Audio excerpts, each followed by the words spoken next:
අයිබෝන් දුවේ පුතේ. Welcome to DP Education live English class. The biggest live or online class in Sri Lanka. ලංකාවේ සජීවී පන්තිමාලාව, right? DP Education Dhammika Perera මහත්මයාගේ දැක්මක් අභිලාෂ අනුව ක්‍රියාත්මක වෙන උසස් පෙළ දූ දරුවන්ට මෙවර 2022 උසස් පෙළට පෙනී සිටින දූ දරුවන්ට උදව්වක් උපකාරයක් වශයෙන් DP Education ආයතනය මගින් පවත්වන මේ සජීවී සියලු විෂයන් සජීවීව ගෙන දෙන පාඨමාලාව. Now you can just see 2022 2022 අප උසස් පෙළ සජීවී පුනරීක්ෂණ පාඨමාලාව. So there of course right revision all the subjects that you offer for advanced level examination.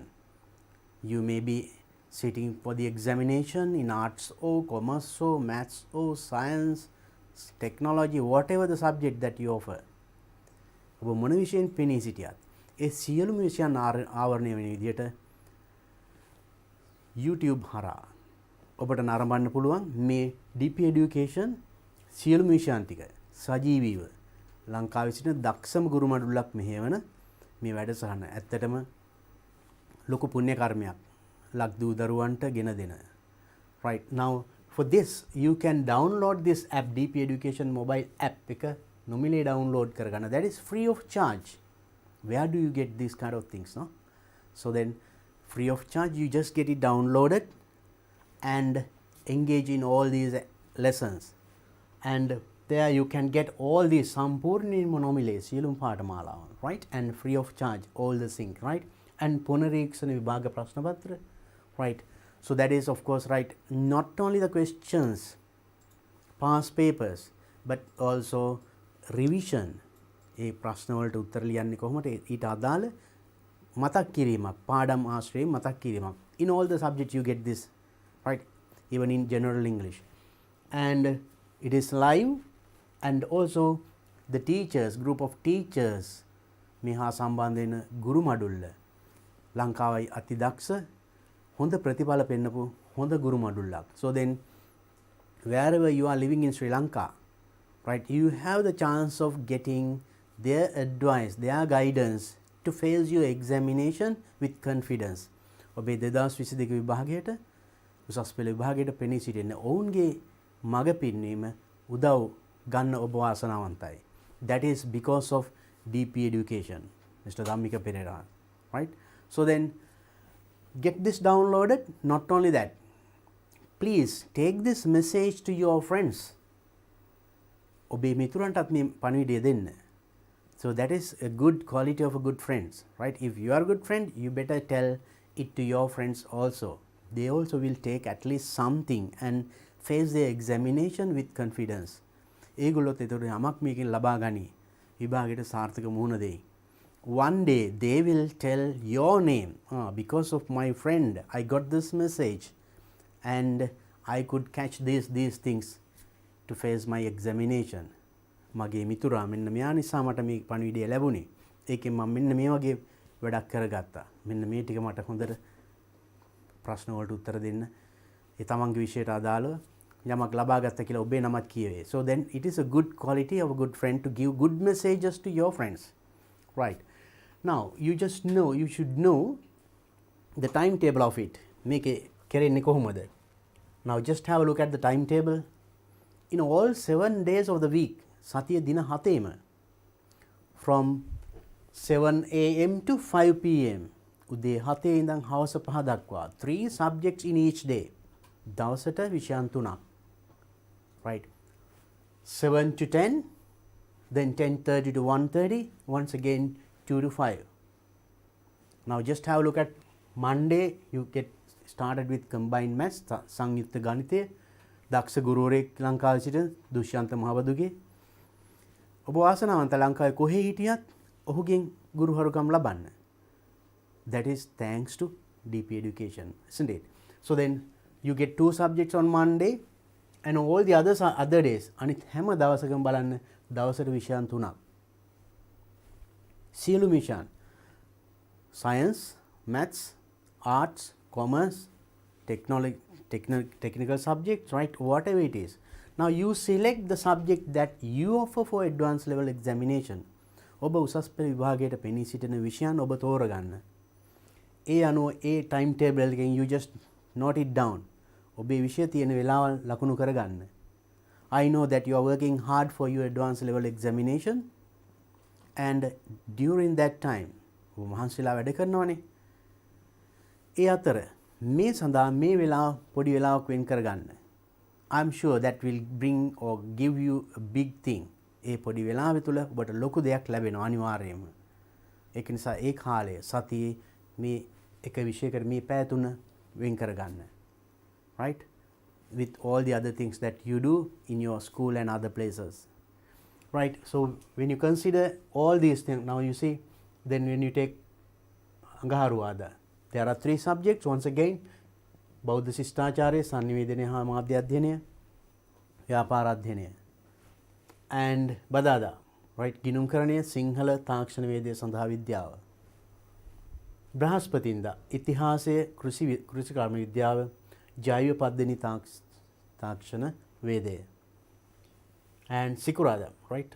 සිකුරාදා දේශපාලන විද්‍යාව, භූගෝල විද්‍යාව, ඉංජිනේරු තාක්ෂණ වේදය. And then Saturday, සෙනසුරාදා තොරතුරු හා sannivedana තාක්ෂණය, භෞතික විද්‍යාව, ආර්ථික විද්‍යාව. And Sunday, today, now this morning you studied now රසායන විද්‍යාව, a very good teacher in Sri Lanka, ලංකාවේ දක්ෂ ගුරුවරයෙක්ගෙන්. And now I came for general English, සාමාන්‍ය ඉංග්‍රීසි. Mama, I'll be doing that, right? Finally, this evening you can follow this ජීව විද්‍යාව, biology, advanced level. So all these teachers, they have performed very well and produced good results in Sri Lanka, right? දශක ගණනාවක් ලංකාවේ හොඳ ප්‍රතිඵල පෙන්නපු හොඳ ගුරුවරු ටිකක්. So then make sure that you follow this program as well as you take this message to your loving friends. ඔබේ ආදරණීය මිතුරටත් මේ පණිවිඩය දෙන්න. That is a very good help that you can do, right? ඔබට කරන්න පුළුවන් ලොකු උදව්වක් ඒක. So if your friend get through the examination, you also can be happy about it because you have done a little, at least a little thing for that, giving this good message. So then take down the timetable and your subjects, ඔබේ විෂයන් තියෙන වෙලාව ලකුණු කරගන්න. Please make sure that you join it. Right, then today my subject, general English. Whatever the subject that you do for advanced level examination, right? ඔබ විද්‍යා හෝ ගණිතය, commerce මොන විෂයන් හැදෑරුවත්, you all will have to face the examination general English paper. උසස් පෙළ සාමාන්‍ය ඉංග්‍රීසි ප්‍රශ්න පත්‍රය ඔබ හැම දිනකටම මුහුණ දෙන්න වෙනවා. Because now when you get through the A-level examination and when you enter the university or any other courses to do higher studies, මොන පාඨමාලාව හදාරන්න ගියත්, විශ්වවිද්‍යාලයකට ගියත්, පිටරටකට ගියත්, you need this language, English language. You have to follow a lot. You have to follow lectures in English. You have to refer, you have to read a lot of books in English, written in English, right? Not in Sinhala. So then make sure while doing your main subject, ඔබේ ප්‍රධාන විෂයන් කරගෙන යන අතරේ, just keep in touch with this language. මේ විෂයත් පොඩි touch එකේ ඉන්න. Otherwise you will face difficulties when you do higher studies. උසස් අධ්‍යාපනය හදාරනකොට නැත්තම් අමාරුකම් ඔබට තේරෙයි. Because you have been studying English up to O level. You did well. You have A passes, B passes. ඉතින් ඒ ආපු ගැම්ම එහෙම කරගෙන යන්න. Otherwise if you keep silent for 2 years and you will forget a lot of things. ඔබට ගොඩක් දේවල් අමතක වෙන්න පුළුවන්. So therefore now while doing your main subjects, at least now you have another few months for your examination. විභාගයට තව මාස කිහිපයක් තියෙන්නේ. මේ කාලය තුල you just follow these 3 hours you spend මේ පැය තුන, Sunday 10:30 to 1:30. You just be with me. මාස සමග ඉන්න. I am sure, right? I will guide you to do the exam successfully and go for an A pass. උසස් පෙළ ඉංග්‍රීසි විෂයේ Samani General English. I am sure that you can get an A pass. I'll be discussing those past question papers as well as lessons related to those questions. ඒ ප්‍රශ්න වලට උත්තර දෙන්න අදාළ පාඩම්. ප්‍රශ්න විතරක් නෙමෙයි අදාළ පාඩම් මම සාකච්ඡා කරනවා. ඒ ආශ්‍රයෙන් just a little bit of revision. ඔබ කලින් ඉගෙනගෙන ඇති. නමුත් ඒවා පොඩ්ඩක් මතක් කරලා ඒ ආශ්‍රයෙන් කොහොමද පිළිතුරු සපයන්නේ. So in that way, on the very first day, we just checked the types of questions we get. අපි පළවෙනි දවසේ මතක ඇති මොන වගේ ප්‍රශ්නද අපිට එන්නේ කියලා අපි පොඩ්ඩක් papers කීපයක් අවුරුදු 4ක 5ක question එක බලාගෙන ගියා. මම පෙන්නුවා නේද? There you understood what kind of questions do we get? මොන වගේ ප්‍රශ්නද එන්නේ? paper එක කොයි විදියට හැදිලා තියෙන්නේ? Now there are part A, part B, part C. A part A වලට මොනවද එන්නේ? I explained all those things. ඒ ටික මම විස්තර කරා නේද? I think you can remember them. So with that, ඒකෙන් අපි ඉගෙන ගත්ත then very first question for the past 5 years පසුගිය විභාග අවුරුදු 5ක අපි බැලුවා. ඒකේ හැම එකෙම the first question was on prepositions. පළවෙනි ප්‍රශ්නය වෙලා තිබුණේ preposition. I discussed that one last week. මම ගිය සතියේක විස්තරාත්මකව කතා කරා. තව පොඩ්ඩක් ඉතුරු වෙලා තියෙනවා. අපි ඒකත් කතා කරමු. That means on, in, at ඒ වගේ පුංචි වචන. Just to fill in the blanks of a paragraph. ඡේදයක හිස්තැන් පුරවන්න මේ preposition දාලා. So that is the first question you get in the first paper. First question, part A. පළවෙනි ප්‍රශ්න පත්‍රයේ part A කියන කොටසේ පළවෙනි ප්‍රශ්නයට එන්නේ ඒක. So then you should have a good knowledge about prepositions. Then I did a big thing, lot of things. I explained lot of things. මං prepositions ගැන ගොඩාක් විස්තර කරා. ඒකම තව කුඩා කොටසක් ඉතුරුලා තියෙනවා. මෙන්න මෙතන. The different uses of prepositions, right? I explained there up to 24. Now 25 onwards I am going to discuss. Then මේ ටික discuss කළා නැවතත් මම එහෙනම් ප්‍රශ්න පත්‍රයට ගිහිල්ලා we will try to answer those questions. අපි බලමු ඒවට උත්තර දෙන්න. ඒවට කොහොමද අපි නිවැරදි preposition එක blank එකට තෝරගන්නේ. I will help you for that today. අද එහෙනම් අපි ඒක සාකච්ඡා කරමු. Now just have a look at this. Listen to. So last week, can you remember I discussed those simple prepositions. සරල prepositions ටික අපි ඉගෙන ගත්තා නේද? To, at, ඒ වගේ ඒවා. In, on, direct meaning is there නේද? Now on the pen is on the table, under the table, near the table ඒ වගේ. And also I told you ඒක මම කිව්වා there are certain prepositions coming with certain words. සමහර වචනත් එක්ක ඒ preposition එක එනවා. මම ඒ වගේ කීපයක් සාකච්ඡා කරා නේද? look කිව්වම look at. look at the bird.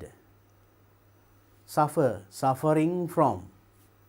interested in, අර from, in, at. ඒවා ඒ වචනත් එක්කම එන වචන. So you should know it. Then if you get a blank in such a place, ඒ වගේ ස්ථානයක හිස්තැනක් තිබුණොත් ලේසියෙන්ම. So when you read the word, ඒ වචනේ කියනකොට ඊළඟට එන preposition එක ටක් ගාලා මතක් වෙනවා.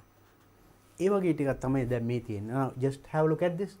Listen. When you say listen to, listen එක එන preposition එක to. Look at the example. If you don't listen to people, they won't listen to you. There you see the way of use to. They won't listen to. To is coming with that word listen. Now just have a look at the next one. Look at. Point one's eyes at. Look at. Look at. Stop looking at me like that. කෙලින්ම හැදියා බලාගෙන stop looking at me like that. Looking at. මාදියා එහෙම බලන එක පොඩ්ඩක් නවත්තන්න. එහෙම බලාගෙන හිටියන් sometimes you feel uneasy, no? Stop looking at me like that. Looking at. So then with the word look එක එතකොට preposition එක at එනවා. Next one, look after. Now you see then earlier look at, now look after. There is another. ඉස්සෙල්ලා after අපි ඉගෙන ගත්තා පසුව කියන්න. After, before අපි මතකනේ circle දෙකක් ඇඳලා in, on ඒවා කතා කරා. Before, after. දැන් බලන්න මෙතන look එක after. Look after means take care of. මෙතන බලන්න off වෙනවා. Take care of. කියන්නේ රැක බලා ගන්නවා. Look at the example. Thanks for looking after me when I was ill. Thanks for looking after me. ස්තුතියි මාව බලාගත්තට. When I was ill, මං අසනීප වෙලා ඉන්නකොට. Look after means take care of. බලා ගන්නවා. Your parents look after you. දෙමව්පියෝ ඔබ රැක බලා ගන්නවා නේද? So look after we call it. Look after. Then look for. බලන්න එතකොට look එක තව විවිධ prepositions එනවා. Look for means try to find. Try to find හොයාගන්න උත්සාහ කරනවා. Look for. Can you help me look for my keys? I'm looking for my keys. මම මගේ යතුරු හොයනවා. යතුරු නැති වෙලා. I'm looking for. නැත්නම් look for. Look සමග එතකොට for. Now you see with the word look different prepositions. Look කියන වචනයත් එක්ක බලන්න විවිධ preposition ආවේ. විවිධ තේරුම්. First look at, then look after, then look for. Next one, make of. All our furniture is made of wood. Made of. යමක් මොනවා හරි සාදලා තියෙනවා කියන්නේ. It is made of wood. All our furniture අපේ සියලුම ගෘහ භාණ්ඩ made of wood. ලීයෙන් හදලා තියෙන්නේ. Made of. Preposition of. Then made of plastic, made of iron, right? Made of. Then next one, operate on a patient. Operate on. They operated on her yesterday evening. If someone underwent an operation, කවුරු හරි ශල්‍ය කර්මයකට භාජනය වුණා, ඒක කියන්නේ කොහොමද? Operate on. They operated on her. ඇයව operation කරා කියන එකයි. Yesterday evening. Operated on. Operate, operated, that is the past tense. Next one. Pay for something that is bought, not pay something. Pay for මොනවා හරි මිලදී ගත්තාම ඒකට ගෙවීමක් කරනවා. ඒක ගෙවනවට කියනවා අපි pay for. Now look at the example. Excuse me sir, you haven't paid for your drink. You haven't paid for your drink. Drink. බීපු බීමට ගෙවීම කළා නැහැ. කාපුවට විතරයි ගෙවලා තියෙන්නේ. Something like that. Paid or you haven't paid for. You have to pay for the drink also. ඔබට මේ බීමටත් ගෙවීමක් කරන්න වෙනවා. Pay for. Next one. Prevent from and ing form of the verb. Not to. The noise from downstairs, upstairs. දන්නවනේ upstairs ඉහළ මාලය, downstairs පහළ මාලය. පල්ලෙහා තට්ටුව යට තට්ටුව කියන්නේ. The noise from downstairs. යට තට්ටුවෙන් එන ශබ්දය prevented me from sleeping. Prevented me from sleeping. ඒක ශබ්දේ නිසා මට නිින්ද ගියේ නැහැ කියන එකයි. මට නිින්ද යන එක වැළැක්වුවා. prevent කියන්නේ වළක්වනවා. Right? It is prevented me from sleeping. prevention වලක prevention is better than cure කියලා කියන්නේ. වළක්වා ගැනීම ලෙඩක් වළක්වා ගැනීම හැදිලා සුව කරගන්න දඟලනවට වඩා පහසුයි ලේසි නේද? That is the best thing. Prevent from. Next one. Remind of. She reminds me of a girl I was at school with. Reminds me of. මතක් කරා කියන එකයි. Remind කරනවා කියන්නේ මතක් කරනවා. She reminds me of a girl. මට ගැහැළු ළමෙක් ගැන මතක් කරා. I was at school with. පාසලේදී මං හිටපු මගේ මිතුරියක් ගැන. ඒ වගේ. Reminds me of. Then of preposition. Next one, search for. You can look for. අර කලින් කිව්වා වගේ. Look for එකට similar word එකක් තමයි search for. See, the customs were searching for drugs at the airport. Searching for drugs. Search for means look for. හොයනවා කියන එකයි. Drugs. මත්ද්‍රව්‍ය ගැන at the airport එකේදී custom එකේ අය හොයනවා. Look for, search for. Right. So then remember these prepositions and also these words මේ වචන. ඒ වචනත් එක්ක එන prepositions, right? And next one, search. Then search for කිව්වා ඉස්සලා then search without preposition. For කියන preposition නැතුවත් use කරනවා search. මේ බලන්න. Look through, look everywhere. In, on, right? See the example. They searched the man in front of me from head to foot. They search for නෙමේ. එතකොට search the man. මනුස්සයව search කරා. හොඳට පරීක්ෂා කරා කියන එකයි. In front of me මා ඉදිරියේ. From head to foot. හිසේ සිට පතුල දක්වාම search කරා. හොඳට පරීක්ෂා කරලා බැලුවා. There's another in front of. There is another one, right? මේ වගේවත් මම කතා කරා කලින් නේද? The next one, shout at. Aggressive. තරහින් ඔන්න කෑ ගහනවට අපි කියනවා මේ වගේ. If you don't stop shouting at. ඔබ කෑ ගැසීම නවත්තන්නේ නැත්නම් me, I'll come and hit you. මම ඇවිල්ලා ගහනවා. කෑ ගැහීම. Shouting at me. මට කෑ ගහනවා මොනවා හරි කියලා නේද? Shouting at. Shout at preposition. And next one, shout to. That is another meaning. We can call to. Look at the example. My friend shouted to us to come in and swim.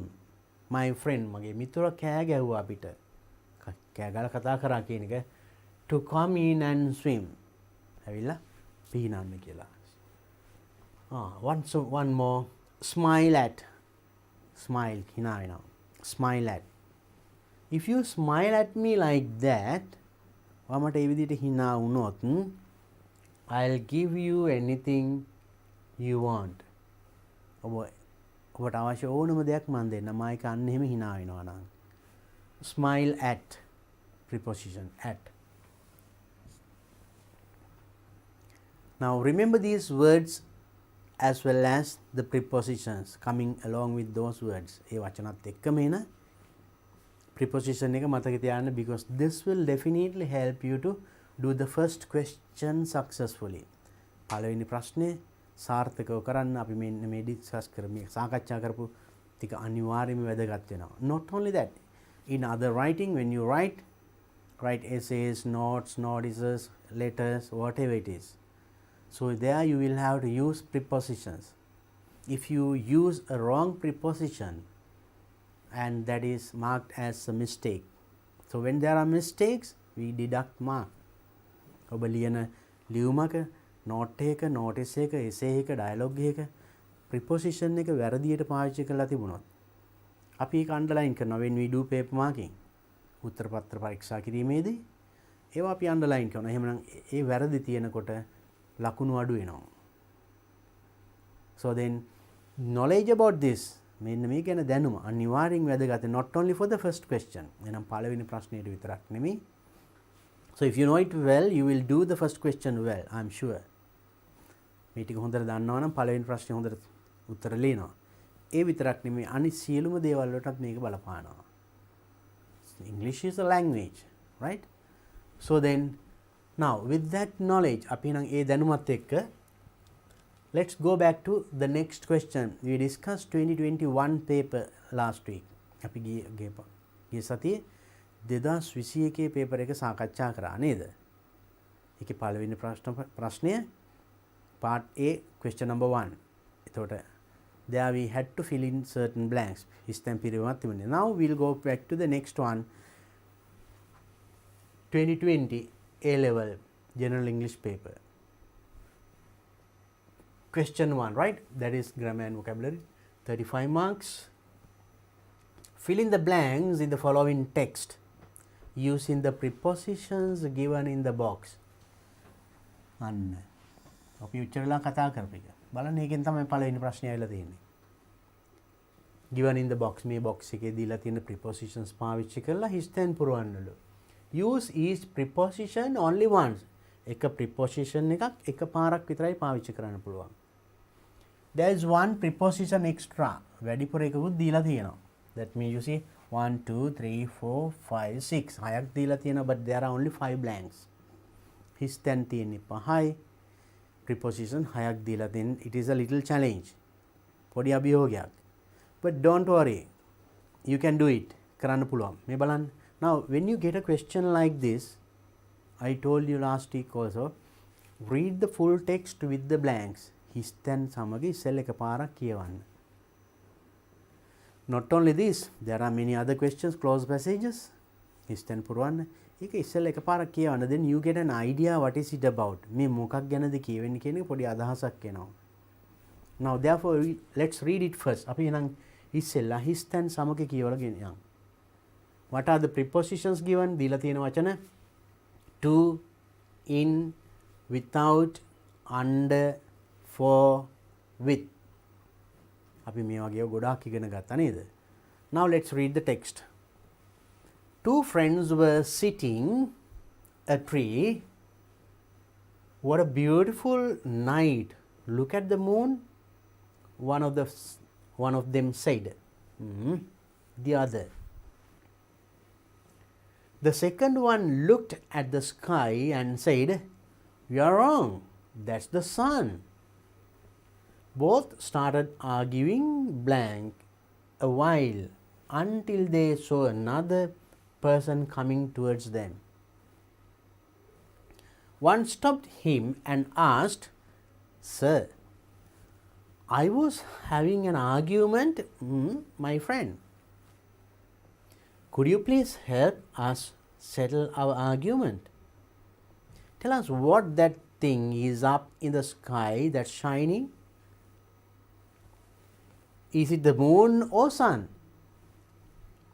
The third one looked at the sky and said, "Sorry, I don't live blank this part of the country." Another man, nice man, no? ලස්සන මිනිසුන් දෙන්න. දැන් ඒ කියවන. Now could you understand the story? There's a beautiful funny story.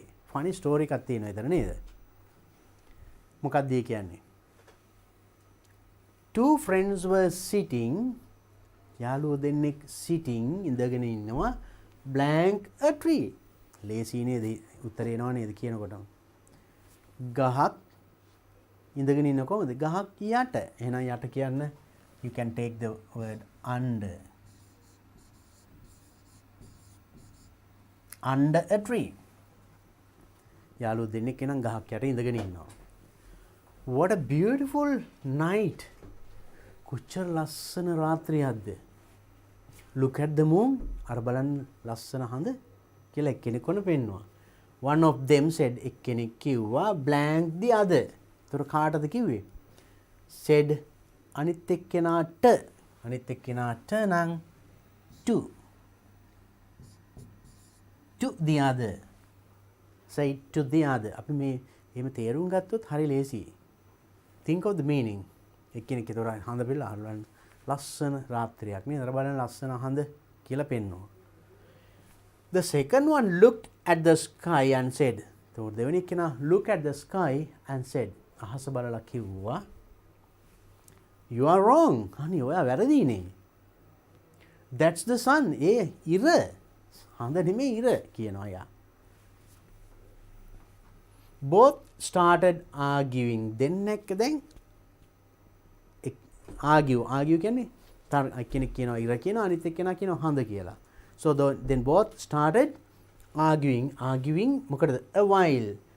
ටික වෙලාවක්. එතකොට ටික වෙලාවක් කියන්නේ කොහොමද? Arguing in a while කියන්නේ without නෙමෙයි for a while. ටික වෙලාවක්.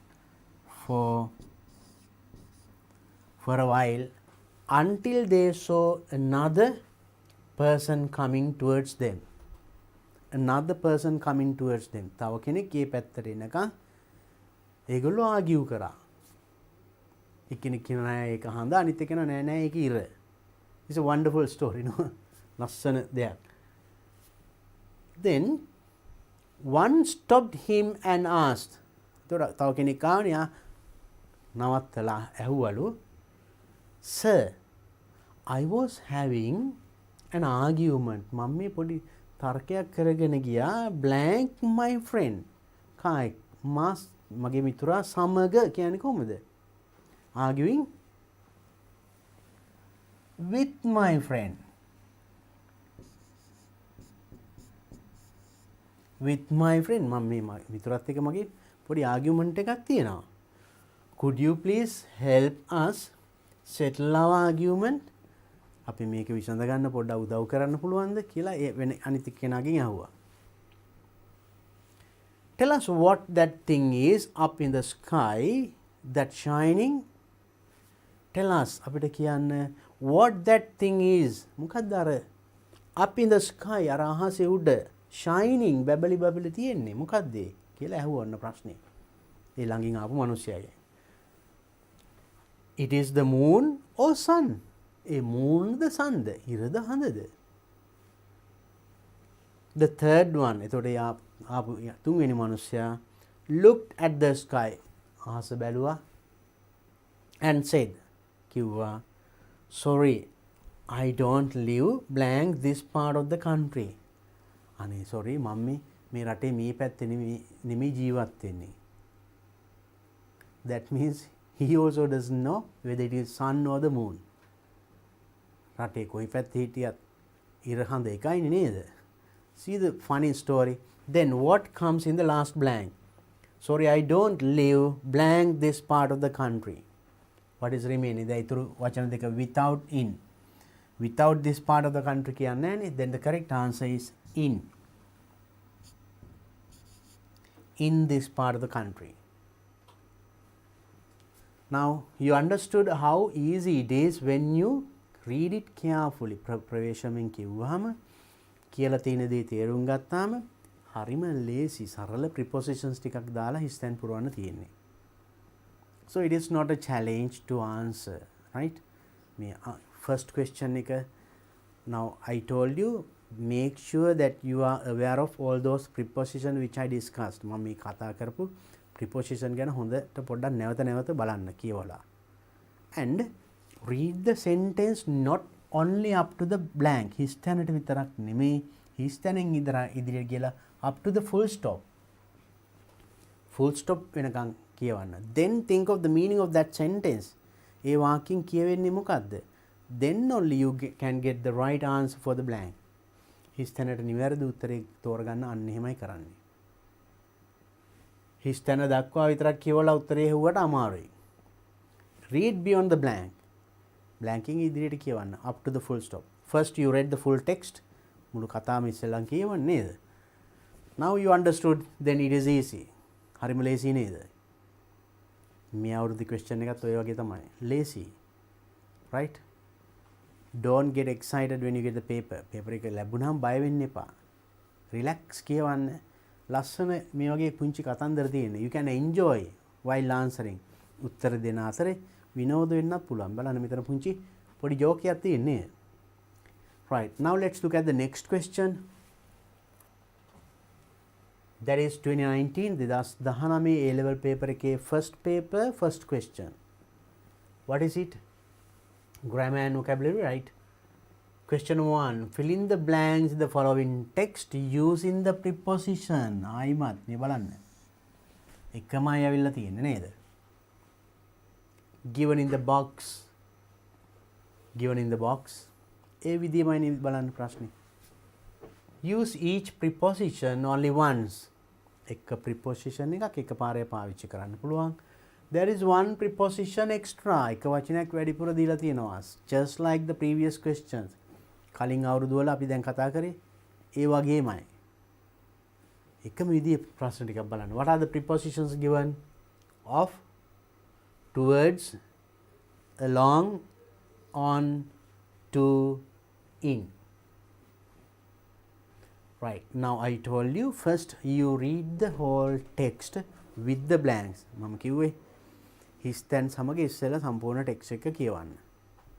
අපි ඉස්සෙල්ලා කියවලා බලමු එහෙනම්. You can read with me.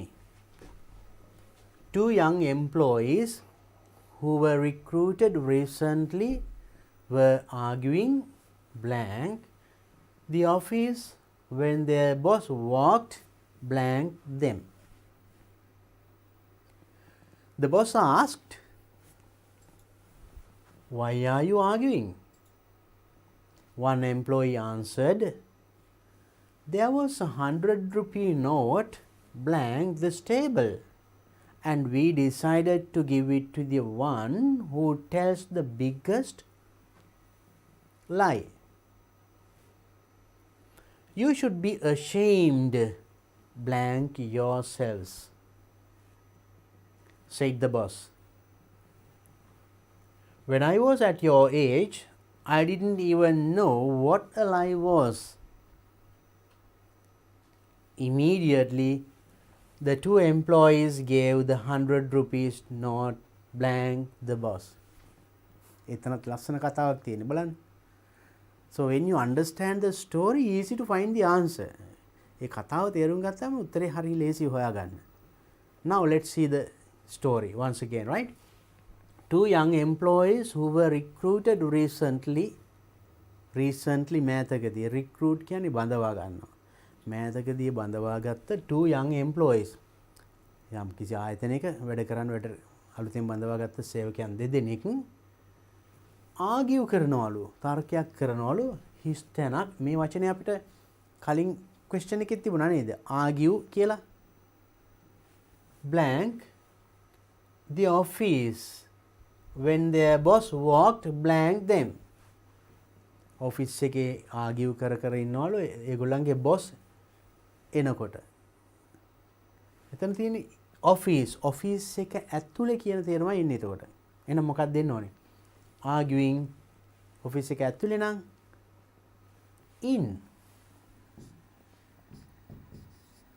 in the office when their boss walked ඒගොල්ලන්ගේ boss ඒගොල්ලන්ගේ පැත්තට එනකොට මොකක්ද දෙන්නේ? them of them කියන්නේ නැහනේ. along on to නෑ. එහෙනම් මොකද? now they were arguing in the office, boss ඒ පැත්තට එනවා. then ඒ පැත්තට එනවා කියන්නේ towards.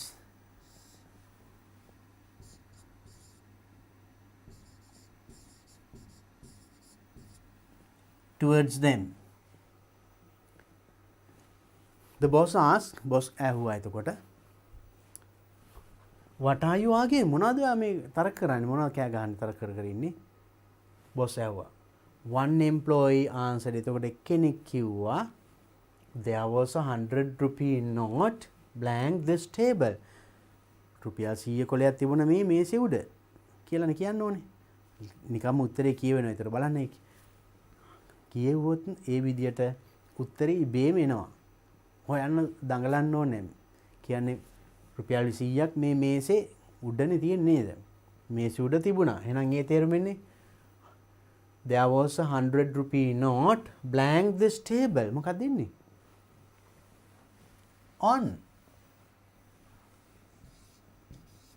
on this table.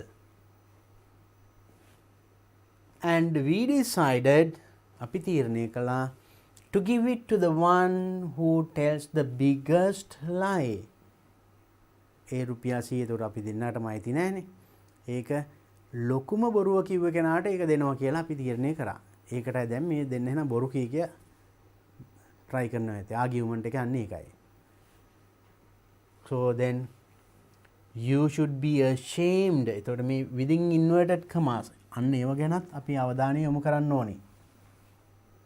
ඒ කියන්නේ මෙතන මේ කියන්නේ ඒ boss කියපු said the boss. boss කියපු ඒ වචන ටිකමයි ඒ විදිහටමයි තියෙන්නේ. ඒකයි within inverted commas. එතකොට ඡේදේ තියෙන tense එකම වෙනස් වෙන්න පුළුවන් මේ අවස්ථාවේදී. You should be ashamed. ඔයාලා ලැජ්ජ වෙන්න ඕනි yourself. ඔයාලා ගැන. මොකක්ද දෙන්න ඕනේ මෙතනට? You should be ashamed. ඔබ ඔයාලා ගැන ඔයාලා ලැජ්ජ වෙන්න ඕනි. Ashamed of yourself. Said the boss. තේර boss කියලා තියෙන අයියෝ. ඔයාලා ගැනම ලැජ්ජ වෙන්න ඕනි. මොකද when I was at your age මං ඔයාලගේ වයසේ ඉන්නකොට I didn't even know what a lie was. මම දැනගෙන ඉන්නේ බොරුවක් කියන්නේ මොකක්ද කියලාවත්. Who said? The boss said. So then එහෙම කිව්ව හැටි මොකද උනේ? Immediately the two employees gave the 100 rupees not the boss. එතකොට ඉක්මනටම මේ රුපියල් 100 බොස්ට දුන්නලු අර දෙන්න එකතු වෙලා. මොකද ඒක තමයි ලොකුම බොරුව නේද? බොස් තමයි ලොකුම බොරුව කියලා තියෙන්නේ. ඉතින් යාට දුන්නා. Nice joke it is, no? So then what should come here in this one? Rupees not. දැන් ඊතුරු වචන along කියන්න බෑනේ. Along the boss කියන්නේ to the boss. Now so then understand the story. Very funny things are there, right? If you understand the story, it is easy to get at the meaning. හරියට තේරුම් අරගත්තම උත්තරේ හොයාගන්නත් එච්චර අමාරු නෑ. දැන් මේ ටිකේ හරිම ලේසින් දැන් අපි we did 2 questions. So this is the extra word. වැඩිපුර දීලා තියෙන මේකයි හා. So then we did now 2 questions. Very easy, isn't it? හරිම ලේසි නේද? I'm telling once you again, don't stop at the blank, go beyond the blank. ඉස්තරින් ඉදිරියට කියවගෙන යන්න. Think of the meaning of that sentence. Then you can easily catch the right word for the blank. Now let's look at another question. අපි බලමු මේකෙන්ම තව ප්‍රශ්නයක්. That is 2018 A level, right? 2018. That is also grammar question. Preposition, right? Fill in each blank with a suitable preposition. Once again බලන්න. ඒකෙත් පළවෙනි ප්‍රශ්නේ preposition. දැන් අපි ප්‍රශ්න තුනක් අවුරුදු 3ක කතා කරා. All 3 years the first question is on preposition. From the list given in the box, use each preposition only once. There is one preposition extra.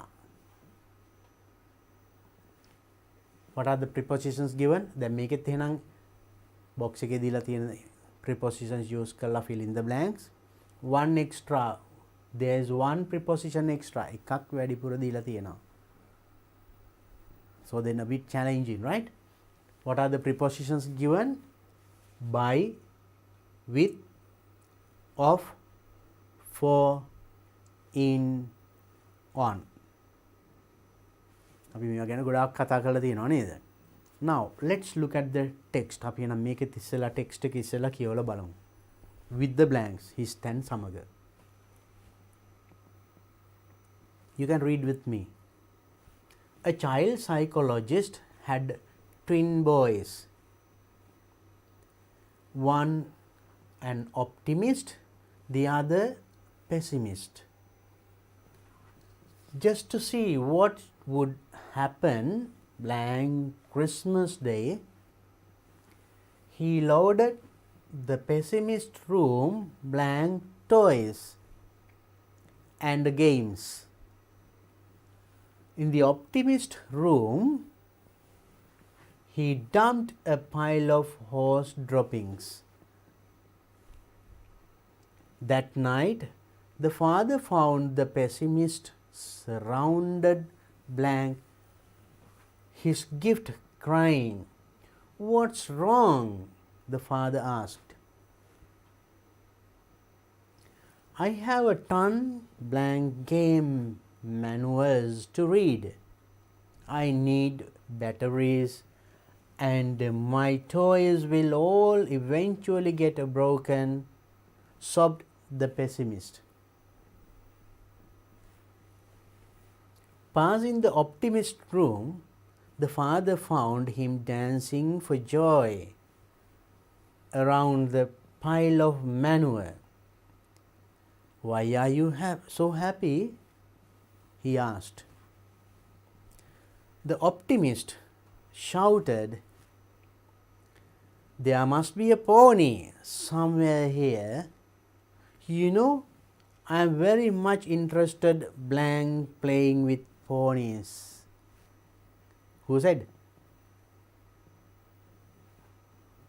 Then that is said by the optimist. Now let's look at the meaning. අපි බලමු එහෙනම් මේකේ තේරුම. It's also a beautiful story. A child psychologist, you know, psychology. Child, you know.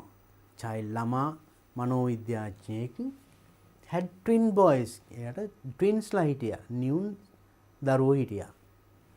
One an optimist, the other pessimist. සර්ව සුභවාදී කෙනයි අසුභවාදී කෙනයි. You know, optimist and pessimist. සර්ව සුභවාදී කෙනා හැම දෙයකම හොඳ පැත්ත දකින්නේ. අසුභවාදී මොන දේ දැක්කත් ඒකේ නරක පැත්තක් දකිනවා. So then these twins, මේ නියුන් දරුවෝ දෙන්න එක්කෙනෙක් එතකොට optimistic හොඳ දේමයි දකින්නේ, අනිත් එක්කෙනා pessimistic. මොනවා කිව්වත් මොනවා දැක්කත් මොනවා ලැබුණත් looks at the bad side of it. එහෙමයි අපේ සමාජෙත් ඉන්නව නේද? The other pessimist. Just to see what would happen blank Christmas Day. Just to see what would happen මොනවා වේද Christmas Day. Christmas දවසට මොනවා වේද කියලා බලන්න. He loaded the pessimist room blank toys and games. Full stop. අපි යන්න full stop වෙනකන් කියුවා. එහෙම වුණොත් තමයි අපිට හරි උත්තරේ ගන්න පුළුවන්. මම කිව්වනේ don't stop at the blank and try go beyond the blank. එතකොට මෙයා Christmas Day එක දවසේ then earlier I have told you මම කලින් කියලා තියෙනවා නේද? දවසක් ඉදිරියෙන් අපි දාන preposition එක මොකද්ද? What would happen? මෙතන Christmas Day. Christmas Day කිව්වම දවසක් ඉස්සරහින් ඉත අපි දන්නවා මම preposition කතා කරනකොට before a date on මාසයකට කලින් in අවුරුද්දකට කලින් in එහෙම අපි කතා කරා මතක නේද? අන්න ඒ ටික මතක නම් දැන් මෙතන ඉබේම එනවා උත්තරේ මොකද්ද? මොකක්ද දෙන්නේ? on Christmas Day. Christmas නත්තල් දවසේ. He loaded the pessimist room blank toys and games. pessimist ගේ room එක අර හැමදේම නරක පැත්ත දකින කෙනාගේ room එක පිරෙව්වලු සෙල්ලම් බඩු games toys and games වලින්. මොනවද එතකොට එන්න? බඩු වලින් ඒ අදහස එන්නේ මොකද්ද?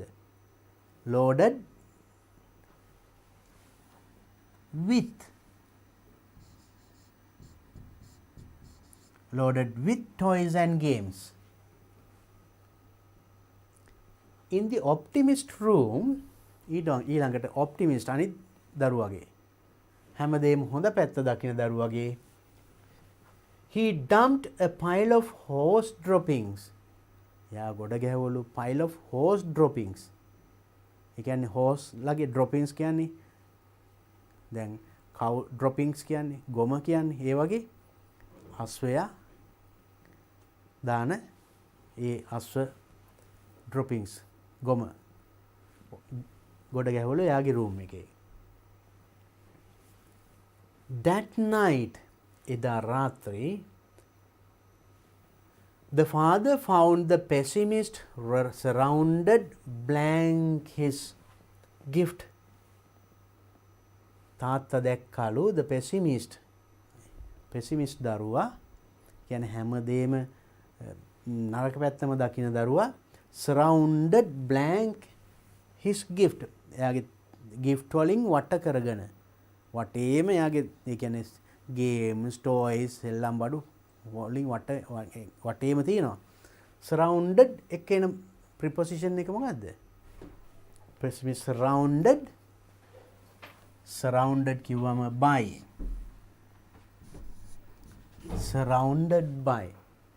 surrounded by his gift. Crying, what's wrong? Father asked. යා සෙල්ලම් බඩු වට කරගෙන අඬ ඉන්නවලු.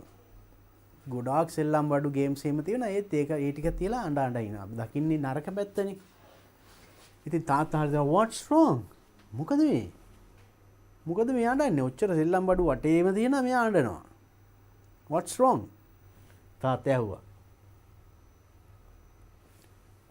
I haven't a ton blank game manuals to read.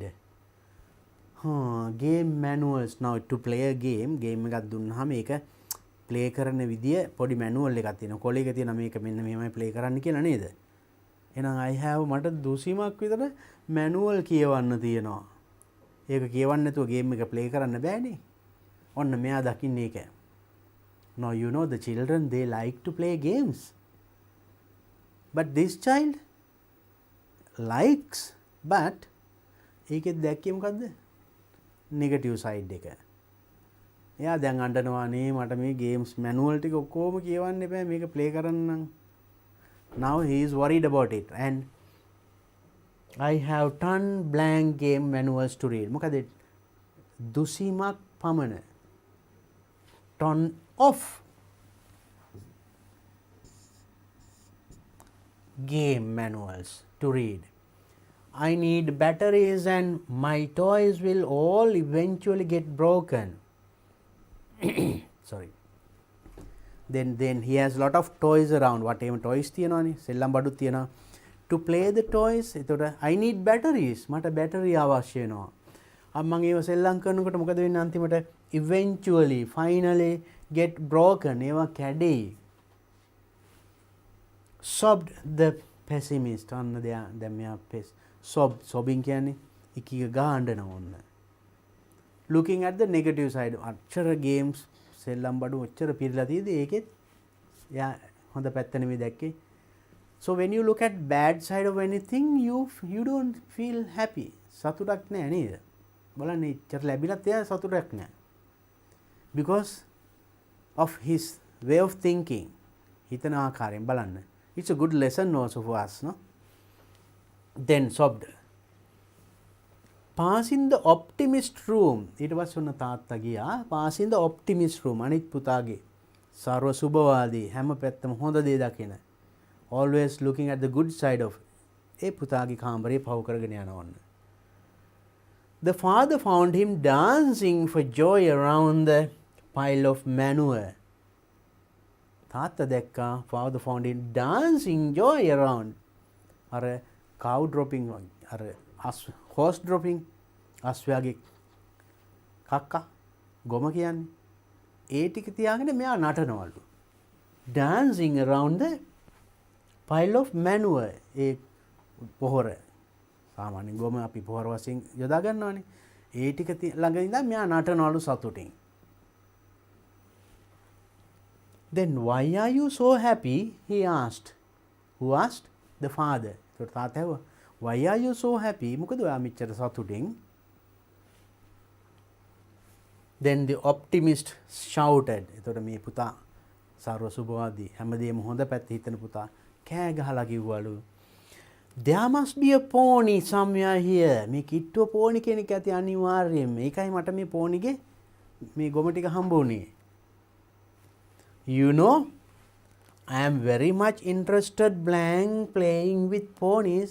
ඔයා දන්නවනේ මම පෝනිත් එක්ක සෙල්ලම් කරන හරිම ආසයි.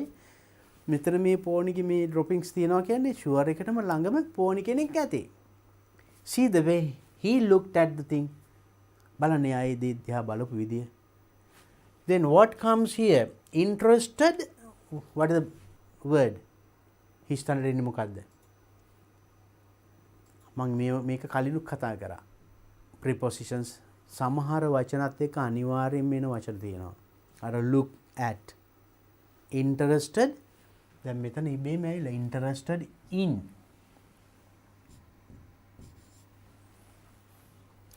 I am very much interested in playing with ponies. Interested in means like. මම ගොඩක් කැමතිනේ පෝනිලා එක්ක සෙල්ලම් කරන්න. Now you see now earlier we read nice funny stories. ලස්සන funny stories. මේකත් funny නේද? ඒකම giving us a good message. හොඳ පණිවිඩයකුත් දෙනවා. So when we look at things in good way, we are always happy. අපි හොඳ විදියට යමක් දිහා බලනවා නම් අපි කොයි වෙලේ සතුටින්. If we look at things in a bad way, always the wrong side, bad side, negative side, we will never be happy. අපිත් සතුටින් නෑ. අපි හැමදාම දුකෙන්. බලන්න මෙතන ටොයිස්ලා කාමරේ පුරවලා තිබිලත් අරයා දුකෙන්. මෙයාගේ කාමරේ ඔක්කොම අර ගොම පොහොර දාලා තිබිලත් එයා සතුටින්. Because that is the way of thinking, way of looking at something. යමක් දිහා බලන ආකාරය. Nice question. I hope that you understood the text and you understood the way of finding the correct answer. නිවැරදි පිළිතුර හොයාගන්න විදිය ක්‍රමය අල්ලගන්න ඇති. එතකොට මෙතන වැඩිපුර දීලා තියෙන්නේ for extra preposition given. පැහැදිලි නේද? Now let's look at the next question. අපි තව ප්‍රශ්නයක් බලමු මේ වගේම. This is 2018 2018. දැන් ඊළඟ 2017 2017 ප්‍රශ්නය. මොකක් වෙන්නේ නැද්ද? බලන්න ඒකත්. That is also grammar question. Filling each blank with a suitable preposition. බලන්නකෝ. So when we look at all the questions, the first one preposition. දැන් අපි ප්‍රශ්න දැන් අද 3ක් කරා නේද? හැම එකක්ම පළවෙනි ප්‍රශ්නේ. Now 20, 19, 18, 17 ඔක්කොම බලන්න. And use each preposition only once. එකවරක් use කරන්න. එකම උපදේශ ටිකක් තියෙන්නේ නේද? There's one preposition extra. එක preposition එකක් වැඩිපුර දීලා තියෙනවා. We know. Now we have that experience because we have been answering several questions now. අපි මේ වගේ ප්‍රශ්න ගණනාවක් දැන් උත්තර ලිව්වා නේද? දැන් ඔන්න අපිට අත්දැකීම් වෙනවා. That's how you get ready for your examination. So do these things. දැන් මේ ටික හොඳට කරන්න මේ විදිහට sure එකට you can do or you can score full marks in this question in this year paper. මේ අවුරුද්දේ paper එකේ මේ ප්‍රශ්නේ ඔක්කොම හරි ගන්න පුළුවන්. Now එහෙනම් අපි මේකෙත් අපි ඉස්සෙල්ලා let's read the text with the blanks. අපි මේකෙත් ඉස්සෙල්ලා blank සමග ඉස්සෙල්ලා කියමු text එක. What are the words given? In, on, at, to, from, among. හැම අවුරුද්දේම ඔය වගේ වචනමයි නේද? So it is not difficult. අමාරු නෑ නේද? අපි බලමු කියලා. A traveling salesman visiting a large business office boasted blank the manager that he could pick out all the married men blank the employees. Accordingly, he stood blank the door as the employees returned blank lunch and identified all those he believed to be married. In almost every case, he was right. How do you do it? Asked the manager. The traveling salesman replied, the married men wipe their feet blank the doormat. The single ones don't. Another funny story, isn't it? බලන්න ඒකත් තව ලස්සන කතාවක්. Now let's see the meaning. අපි බලමු තේරුමත් එක්ක. එතකොට තේරුම දැනගත්තාම උත්තරේ හොයාගන්න හරි ලේසියි. A traveling salesman. You know, there are salesmen ගෙයින් ගෙට බඩු විකුණගෙන යන වගේ. ඒ traveling salesman කෙනෙක් visiting a large business office. He went to a large business office. ව්‍යාපාරික office එකකට ගිහිල්ලා boasting, you know, කයිවාරු ගව ලොකුවට කතා කරන්නේ. They are very clever in talking, no? Normally salesman කොහොම හරි අපිට අවශ්‍ය නැති දෙයක් වුණත් අපි ඇඟේ ගහන්න ඒගොල්ලෝ කතාවට දක්ෂයි. ඒ වගේ ඔන්න boast කර හිටියා. boasted blank the manager. අන්න දැන් උත්තරේ හොයාගන්න පුළුවන්. boasted the manager that he could pick out all the married men. ඔක්කොම මැරි කරපු අය මට මේ ඔෆිස් එකේ මේ ඉන්න මට ටක් ගාලා කියන්න පුළුවන් කියලා තියෙනවා. ඒගොල්ලෝ අඳුරන්නේ නැහනේ. මෙයා නිකන් බලලා කවුද මැරි කරේ කවුද මැරි කරලා නැති කියන එක කියන්න පුළුවන් කියලා තියෙනවා. පොඩි කයිවාරුවක් ගහලා තියෙනවා බොස් එක. the manager එක. men blank the employees. Employees means the working people working in that office. ඒ කාර්යාලේ වැඩ කරන අය අතරින් මැරි කරලා තියෙන්නේ කවුද මැරි නොකරේ කවුද කියන එක මෙයාට කියන්න පුළුවන් කිව්වා. accordingly ඒ අනුව he stood. then let's look at the word or the answers. අපි උත්තරේ බලමු දැන් එනම්. we read up to the full stop. දැන් full stop වෙනකන් කියව අපි දැන් වාක්‍ය තේරුම දන්නවා. එතකොට අපිට උත්තරේ හොයන්න ලේසියි. එතකොට a traveling salesman visiting a large business office boasted managerට කයි පොඩි කතා කරා. කොහොමද කියන්නේ? boasted what comes in on to the managerට to the manager that he could pick out all the married men blank the employees ලා අතරින් employees ලා ගොඩක් ඉන්නවනේ ඒක වැඩ කරන අය ඒ අතරින් කියන්නේ එතකොට මොකක්ද දෙන්න පුළුවන් in on at from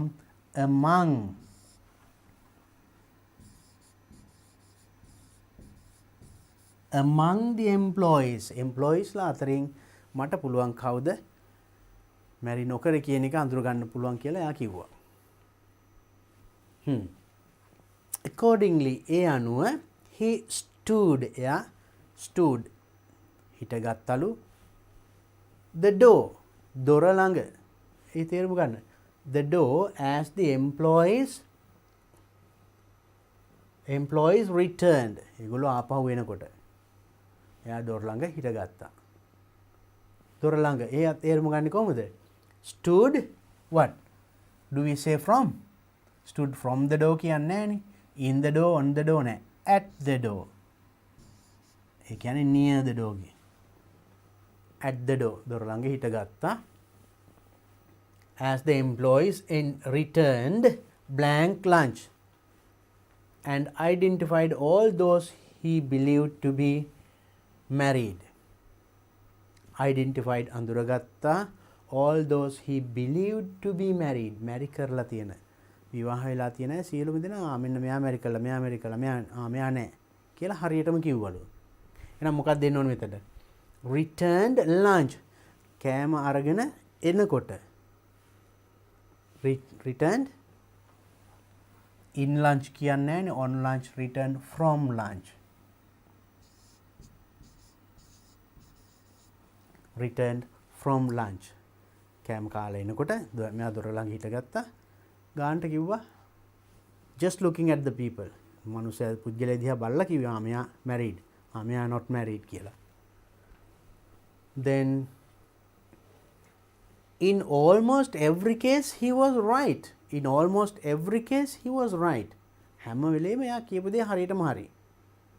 මෙයා married කියවල හරියටම හරි. මෙයා unmarried හරියටම හරි. මෙයා නිකන් බලලා කිව්වා. මේක හොඳයි ඔබටත් ඉගෙන ගන්න නේද? බලමු කොහොමද ඒ කිව්වේ කියලා.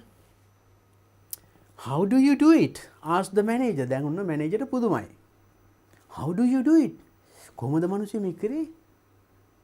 ඔයා මේගොල්ලෝ ගැන දන්නේ නැහනේ. හරියටම කිව්වනේ. how do you do it? කොහොමද කිව්වේ? the traveling salesman replied. එතකොට traveling salesman උත්තර දුන්නලු The married men wipe their feet blank the doormat. Married අය wipe their feet කකුල පිහිදානවලු doormat එකේ. පාපිස්සි දොර ඉස්සරහා කකුල පිහිදාලා තමයි ගෙට ඇතුළට වෙන්නේ. ඒක නැත්නම් ඔෆිස් එකට කොහාට. The single ones don't. Single ones unmarried කට්ටිය තනි කඩියෝ no. එහෙම ඒගොල්ලෝ කරන්නේ නැහැලු. It's a funny story. ඇයි ඒ? Married one's wife, she doesn't allow even the husband to come in with mud. Husband ට ගේ ඇතුළට මඩත් එක්ක එන්න දෙන්නේ නැහැ. හොඳට කකුල පිහදාලා එන්න දෙන්නේ නේද? දැන් ඒකට පුරුදු වෙච්ච අය ඉතින් මැරි කරපු අය. අනේ ඉතින් කියන දේ අහගෙන ඉන්නවනේ නේද? අන්න ඒකෙන් තමයි මෙයා අල්ලගත්තේ කොහොමද? කවුද මැරි කරේ කවුද මැරි නොකර කියන එක. Unmarried කට්ටිය ඔහේ දුවගෙන යනවනේ. නේද? It's a funny story. Then what comes in this blank? එහෙනම් wipe their feet blank the doormat. Doormat එකේ ඉන්නේ මේ එහෙනම් ඉතුරු වචන දෙක on the doormat. That is also funny story. එකත් ලස්සන funny story එකක් නේද? Now you could understand how easy it is. බලන්න කතාවේ තේරුම දැනගත්තාම. And when you read beyond the blank up to the full stop, හිස්තැනින් ඉදිරියට full stop එක වෙනකන් කියවලා ඒ තේරුම වාක්‍ය ගත්තාම හරිම ලේසි නිවැරදි පිළිතුරට එන්න නේද? දැන් පැහැදිලි. හොඳයි. අපි බලමු එහෙනම් තවත් එකක්. ඊළඟ question එකටත් ගිහිල්ලා 2016 That is also grammar question. Question number 1, right? Fill in each blank with a suitable preposition. බලන්න හැම එකේම එකම නේද? උපදේශ ටික. සුදුසු preposition from the list given below. ඒක නම් ගොඩක් දීලා තියෙනවා. Use each preposition only once. එක පාරයි පාවිච්චි කරන්නේ. There is one preposition extra. වැඩිපුර එකකුත් දීලා තියෙනවා ඒ අතරේ. Now, what are the words given? With, to, until, for, over, down, of, at, through, after, from. So these are the prepositions given. We have to use them and fill in the blanks of this text. අපි නම් මේකත් ඉස්සෙල්ලා කියවලා බලමු. Then you will get a rough idea. දල අදහසක් කියනවා මොකක්ද කියලා. Then that will help you to find the right answer. You can read with me. A tired pastor was blank home resting and blank the window. He saw a woman approaching his house.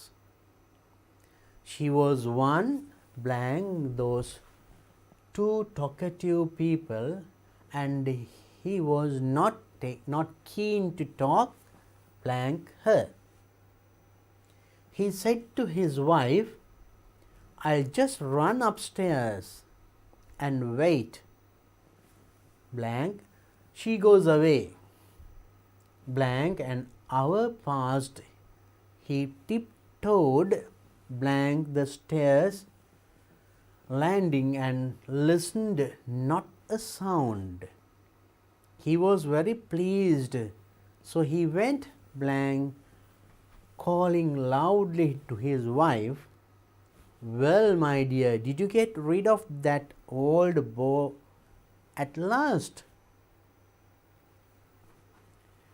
The next moment he heard the voice of the same woman call, and she couldn't possibly have missed hearing him. However, the quick thinking pastor's wife answered, yes dear, she went away blank an hour ago, but Mrs. Roy has come here blank a chat, and I am sure you will be glad to speak to her. That's also a fine story. ලස්සන කතාවක් එතනක් තියෙන්නේ. කතාව තේරුම් ගත්තාම උත්තරේ හරිම ලේසි හොයාගන්න. Now let's see the meaning. අපි නම් meaning එකත් එක්ක බලමු දැන් උත්තරේ හොයන විදිය, right? A tired pastor was blank home resting. ගෙදරක ඔන්න එක pastor කෙනෙක් person resting පොඩ්ඩක් rest එකේ ඉන්නවා. විවේකීව ඉන්නවා. ඒතර ගෙදර ඉන්නවා කියන්නේ කොහොමද? ගෙදර විවේකීව ඉන්නවා. home කියන එකට මෙතනින් ගැලපෙන්නේ මොකද්ද? with home එහෙම කියන්නේ නැහැ නේ. to home, until home. We will at home we can say. ගෙදර pastor කෙනෙක් ඔන්න විවේකීව ඉන්නවා. And blank the window he saw a woman approaching his house. Window ජනේලෙන් දැක්ක woman approaching his house. ගේ පැත්තට ගෑනු කෙනෙක් එනවා දැක්කා. එහෙනම් කොහොමද දැක්කේ? ජනේලෙන්. එහෙනම් ජනේලෙ තුලින් කියන තේරුම ඉන්න ඕනේ. ජනේලෙ තුලින්නේ අපි දැක්කේ. එහෙනම් ඒ තේරුමින් මෙතනට වචනේ ගන්න ඕනේ. Then what comes? Through.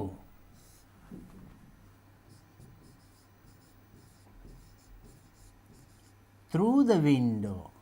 Through the window. ජනේලෙ තුලින් the window he saw a woman approaching his house. ගෑනු කෙනෙක් ගේ පැත්තට එනවා දැක්කා.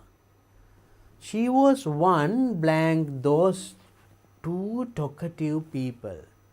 Talkative people कोई विले पच गाका. Some ladies are there. ගෙදරට ගිහලා ඔහේ කයිවාරු ගහනවා කියනවා නේද? අන්න ඒ වගේ කෙනෙක්. She was one. එයා ඒ වගේ කෙනෙක්. Those two talkative people. අර ගොඩාක් කතා කරන අය ඉන්නවනේ. එන්න ඒ වගේ අයගෙන් කෙනෙක් කියලා කියවෙන්න ඕනේ. ඒකට මොකද්ද? එක්කෙනෙක් කියන්නේ කොහොමද? One. She was one with two of. One of those two talkative people. ගොඩාක් කතා කරන අයගෙන් කෙනෙක් තමයි මෙයා. One of those two talkative people and he was not keen to talk blank her. He was not එච්චර එයාත් එක්ක කතා කරන්න එයා කැමති නෑ. මෙයා මේ මහන්සි වෙලා මේ විවේකීව ඉන්නයි නා. දැන් මේකට අහු වුණොත් එහෙම ඔහේ කියවයි නේද?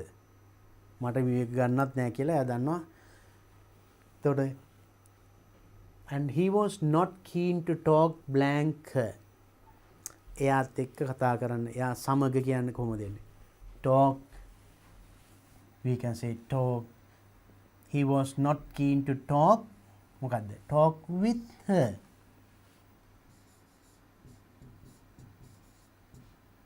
එයා ඉච්චරේ එයාත් එක්ක කතා කරන්න කැමති නෑ. He said to his wife, ඒක නිසා එයාගේ වයිෆ්ට කිව්වා, I'll just run upstairs. මං ඉක්මනට උඩ තට්ටුවට දුවන්නම්. I'll just run upstairs and wait ඉන්නම්. She goes away. එයා යනකම් යනතුරු මං උඩ තට්ටුවේ ඉන්නම්. දැන් මෙයා යට තට්ටි හිටියත් අර එක්ක කතාවට වැටෙනවනේ, අහු වෙනවනේ. ඒකට මට නිදහසක් නැහැ. එහෙනම් මං ඉක්මනට උඩ තට්ටුවට යන්නම් කියලා එයා යනතුරු එයා යනකම් මං උඩ තට්ටුවේ ඉන්නම්. කොහොමද කියන්නේ? I'll just run upstairs and wait blank. She goes away. She goes away.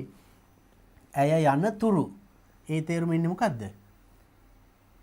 Until.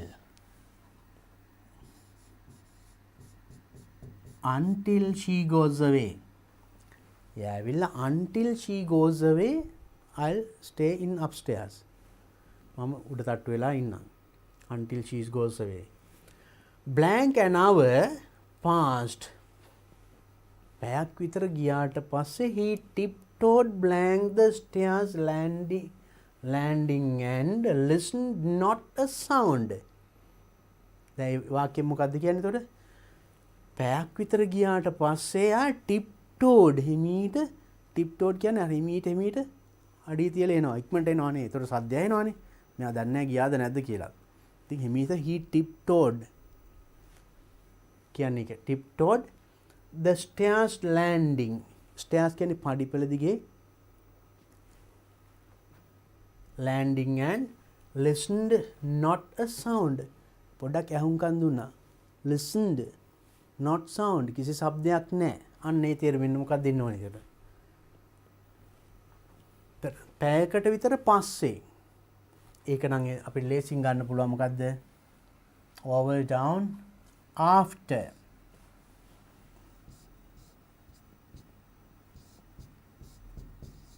After an hour, පැයකට විතර පස්සේ. After an hour passed, he tiptoed the stairs. පඩිපෙළ ගාවට හිමීට ආවා. ඇවිල්ලා පොඩ්ඩක් ඇහුම්කන් දුන්නා. කොහොමද? පඩිපෙළ ගාවට ආවා කියන්නේ. මොකක්ද ගන්න පුළුවන්? He tiptoed the stairs. To ගන්න පුළුවන්. To the stairs. To the stairs. දැන් උඩ තට්ටුවෙන් පල්ලෙහාට බහින පඩිපෙළ ගාවට හිමීට ඇවිල්ලා listen පොඩ්ඩක් ඇහුම්කන් දුන්නා. Landing and listen, not a sound. කිසි શબ્දයක් නැහැ. He was very pleased. හරි සතුටක් දැනුණා. So he went, හරි සතුටක් දැනුණා, went blank calling loudly to his wife. හයියෙන් කතා කරගෙන wife ට කතා කරගෙන ගියාලු. කොහාටද ගියේ? දැන් wife ඉන්නේ යට තට්ටුවේනේ නං. He went කොහාටද? කියාගෙන went පල්ලෙහාට ගියේ. පල්ලෙහාට කියන්නේ for over, down. He went down. Down, calling loudly to his wife. Well, my dear, did you get rid of that old boy at last? කෑ ගහගෙන පල්ලෙහාට ගියා. කොහොම හරි අර බෝස්ටිං කියන්නේ කයිවරු කාර්යයෙන් බේරුණාද කියාගෙන මෙයා ඔන්න වයිෆ්ට කතා කරගෙන පල්ලෙහාට ගියා.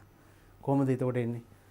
The next moment, ඒත් එක්කම ඊළඟ මොහොතේ he heard the voice of the same woman caller and she couldn't possibly have missed hearing him. එතකොටම මොකද වෙලා තියෙන්නේ? same woman caller අර ආපු ගෑනු කෙනාගේම voice එක ඇහිලා තියෙනවා මෙයාට. She couldn't possibly have missed hearing him. දැන් මෙයා මේ කියපු දේ අරයට ඇහෙන්නේ නැති වෙන්න බෑ, අනිවාර්යෙන්ම ඇහෙන්න ඇති. දැන් මේක වයිෆ්ටත් දැනුණා. However, කෙසේ වෙතත් the quick thinking pastor's wife, දැන් මෙයාගේ wife හරිම intelligent, quick thinking, ටක් ගාලා ඉක්මනට හිතනවා මොකද්ද වෙන්න ඕනි කියන එක. pastor's wife answered, උත්තර දීලා තියෙනවා. Yes dear, she went away an hour ago. එයා දැන් පැයකට විතර කලින් ගියේ. ඒ කොහොමද රෝටියනේ? She went away hour ago. පැයකට විතර, දැන් පැයක් විතර ගියාට පස්සේ මෙයා තායි නේද? මොකක්ද දෙන්න ඕනේ? She went away. What are the words remaining? For, over, from. Over. Over an hour ago. අන්න අපි ගත්ත වචන ටික ටික් කරගන්න. එක යටින් ඉරක් ගන්න, එක කපන්න. ඒතකොට අපිට ඉතුරු වචන ටිකෙන් ලේසියෙන්ම හොයාගන්න පුළුවන්. නැත්තම් අපිට ඊළඟට ගන්න තියෙන මොනවද යූස් කර වචනේ මොනවද කියලා අඳුර හොයාගන්න බෑ එකපාරට බැලුව බැලමට. Right. Over an hour ago. But Mrs. Roy has come here. ඒ වුණාට මෙන්න Mrs. Roy ඉන්නවා. Come here, blank chat. And I am sure you will be glad to speak to her. මට sure ඔයා නම් එයා එක්ක කතා කරන්න හරි සතුටු වෙයි කියලා. wife හරි බුද්ධිමත් නේද? ඒතර මොකක්ද දෙන්න ඕනේ මෙතන? But Mrs. Roy has come here a chat. පොඩ්ඩක් කතා කරන්න ඇවිල්ලා. කොහොමද කියන්නේ? From a chat the for a chat. We say for a chat. Mrs. Roy has come here for a chat. පොඩි chat එකක් දාන්න කියලා එහෙම කියන්නේ. For a chat. I am sure you will be glad to speak to her. මට sure ඔයා නම් එයා එක්ක කතා කරන්න සතුටු වෙයි. ඒ කියන්නේ එතකොට අර ගෑනු කෙනාට දැනනවා කරදරකාරයෙක් මීට පැයකට කලින් ගියා කියන අදහස අර wife දුන්න යාට නේද? Now you see quick thinking. බුද්ධිමත්. Beautiful stories. බලන්න මේ වගේ ලස්සන කතා තියෙන්නේ. We can read and enjoy. Okay, now let's look at the next question also. අපි බලමු එහෙනම් ඊළඟ ප්‍රශ්නෙටත් ගිහලා 2015. Once again grammar. Fill in each blank with a suitable preposition once again. ආයිමත් තියෙන preposition එක. හරිම ලේසි නේද? From the list given below, use each preposition only once. ඒකෙත් එක preposition එකක් එක පාරක් පාවිච්චි කරන්න තියෙන්නේ. There is one preposition extra. වැඩිපුර preposition එකක් තියෙනවා. What are the words given? By, for, of, in, over, into. Let's read this. අපි මේකත් එහෙනම් අර විදිහටම අපි කියවලා බලමු ඉස්සෙල්ලා.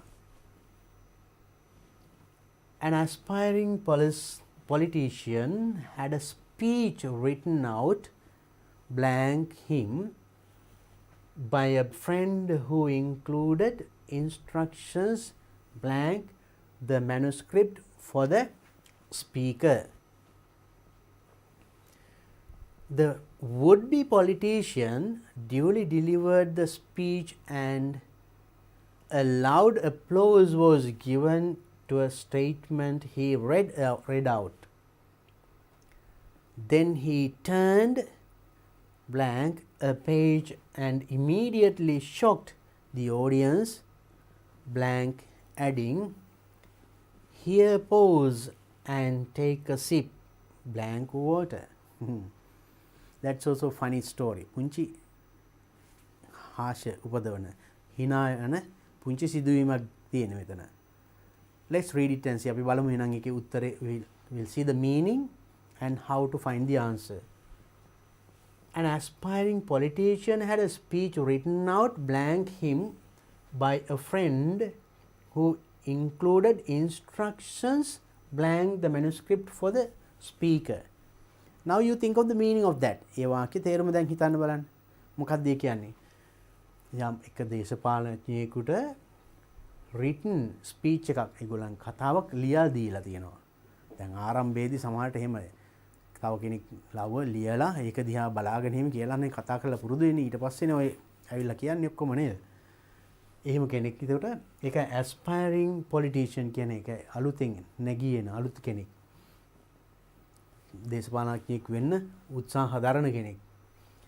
Him by a friend who included instructions. එතකොට ඒ ලියලා තියෙන කතාවේ අතරේ instructions උපදේශුත් දීලා තියෙනවා. මෙතනදී මෙන්න මේම කරන්න, මෙතනදී මේම අත උස්සන්න, මෙතනදී පොඩ්ඩක් හයියෙන් කියන්න, මෙතනදී පොඩ්ඩක් හිමියට කියන්න, මෙතන පොඩ්ඩක් නිහඬව ඉන්න.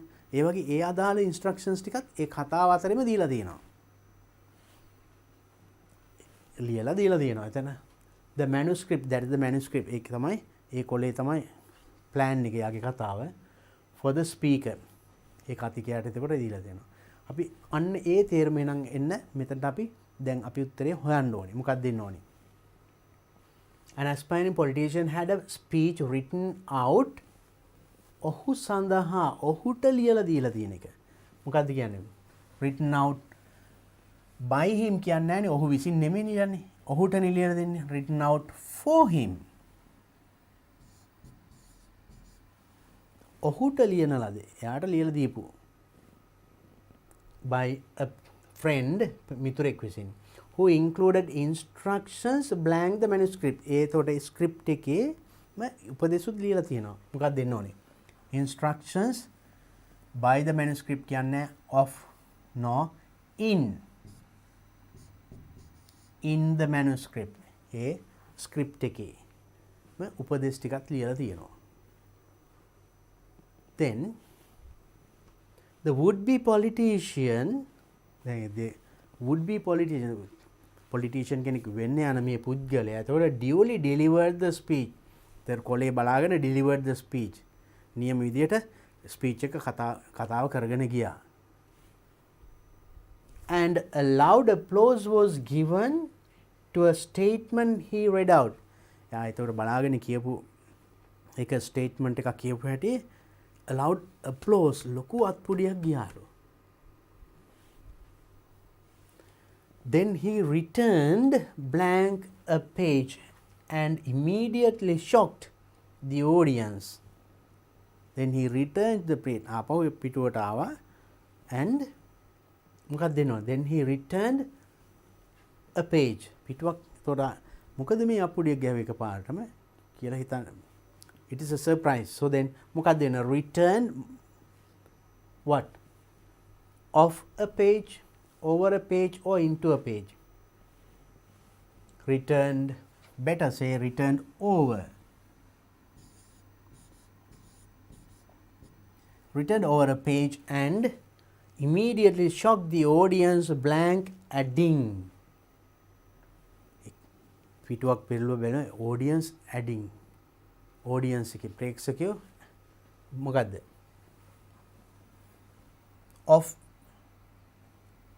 into adding, no, by adding. මොකද්ද?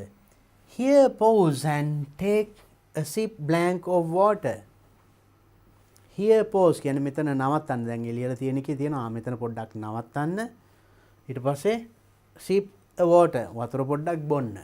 දැන් කතාව කරන අතරේ පොඩ්ඩක් වතුර බීලා එහෙම ඒකත් මේ මැනුස්ක්‍රිප්ට් එකේ ලියලා තියෙනවා උපදේශ වලට. දැන් මෙයා ඒකත් කියවලා. එහෙනම් මොකක්ද කියලා තියෙන්නේ? Here sip blank water. Sip by water. අපි by ගත්තානේ. Sip into water කියන්නේ sip of water.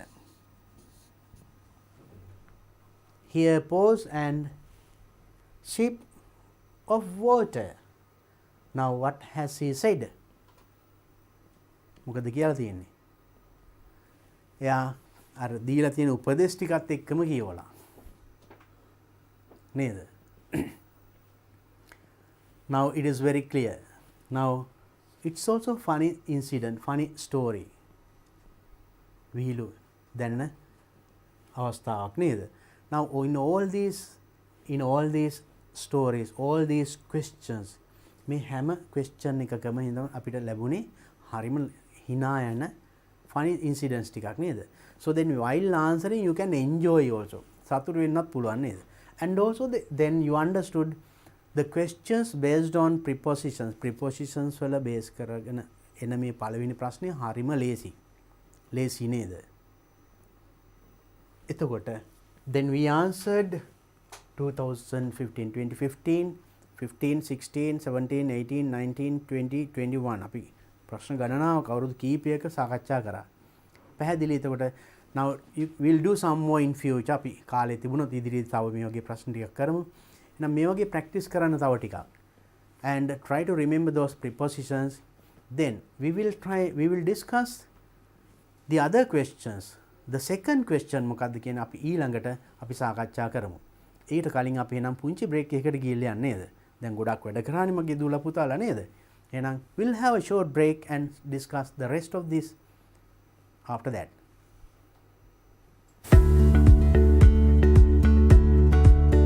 උසස් පෙළට හා පහ ශ්‍රේණිය ශිෂ්‍යත්ව විභාගයට සූදානම් වන ඔබ වෙනුවෙන්ම දිවයිනේ ප්‍රවීණතම ගුරුමඩුල්ලක් සමග DP Education හරහා නොමිලේම ගෙනෙන සජීවී පන්තිමාලාව දැන් සෑම සතියේ දින 7ෙම උදෑසන 7 සිට සවස 5 දක්වා සඳුදා උදෑසන 7 සිට 10 දක්වා සංයුක්ත ගණිතය දුෂ්‍යන්ත මහබතුගේ ගුරුතුමන් උදෑසන 10:30 සිට 1:30 දක්වා තර්ක ශාස්ත්‍රය එම් මිග්ඩාඩ් ගුරුතුමන් සවස 3 සිට 5 දක්වා ශිෂ්‍යත්ව වැඩසටහන මංජුල මහේන්ද්‍ර ගුරුතුමන් අඟහරුවාදා උදෑසන 7 සිට 10 දක්වා බෞද්ධ ශිෂ්ටාචාරය රත්මලානේ රතනසිරි හිමි වෑගන්තලේ ධම්මරතන හිමි උදෑසන 10:30 සිට 1:30 දක්වා සංනිවේදනය හා මාධ්‍යධ්‍යනය අසේල බණ්ඩාරනායක ගුරුතුමන් සවස 2 සිට 5 දක්වා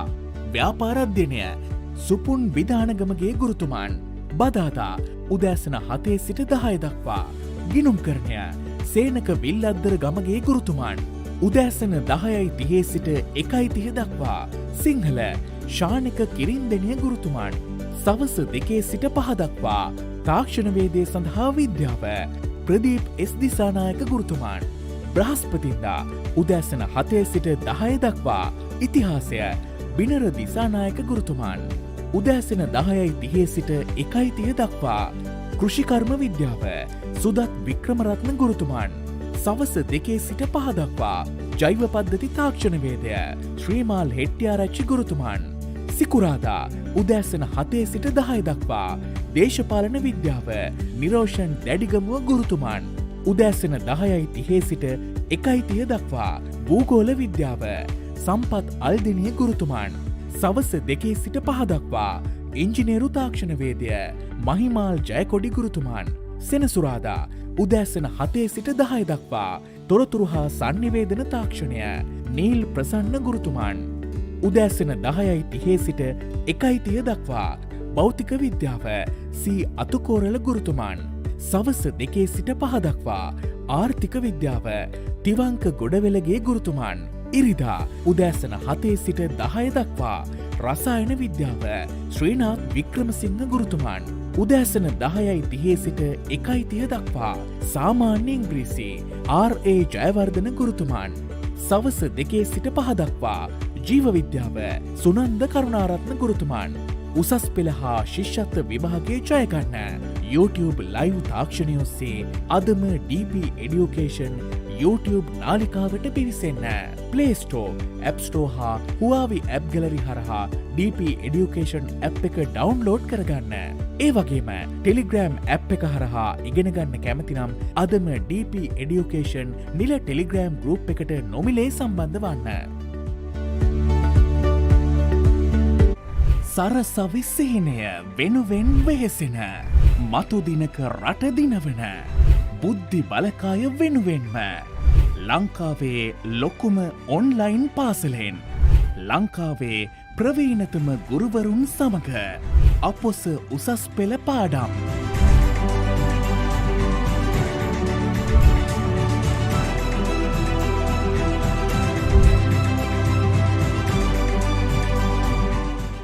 අපි කිව්වා ඒ සීමාකාරී ඝර්ෂණ බලය යම් පෘෂ්ඨ දෙකක් අතර ඒ පෘෂ්ඨ දෙක තෙරපී ඇති ප්‍රමාණයට නැත්නම් ඒ පෘෂ්ඨ අතර අභිලම්බ ප්‍රතික්‍රියාවට අනුලෝමව සමානුපාතිකයි. සාමාන්‍ය පෙළදී ඔය දරුවෝ මං එක්ක ඉගෙන ගත්තේ ද්විමාන තලයේ ගැටලු 2D එක. දැන් 3D දෙනවා. ඒකට අපි කියනවා එහි අගය 4යි කියලා. එහෙනම් ඔයගොල්ලෝ ප්‍රධාන වශයෙන් මුලුවට දාගන්න ඕන කාරණාව තමයි මේ කිසියම් තැනක සීමාව තියෙන්න නම් ඒකේ වමස් සීමාවේ අගයයි ඒකේ දකුණස් සීමාවේ අගයයි අගයන් දෙක ළමයි පැහැදිලිවම එක මගයකට යන්න. විවසාගත ක්‍රියාවලිය හැදෙන්නේ මේ විදිහට. ඒක අපි පළවෙනි එක කතා කරා නව්‍යතා සම්පාදනය කියන ඉනෝවේෂන්ස්.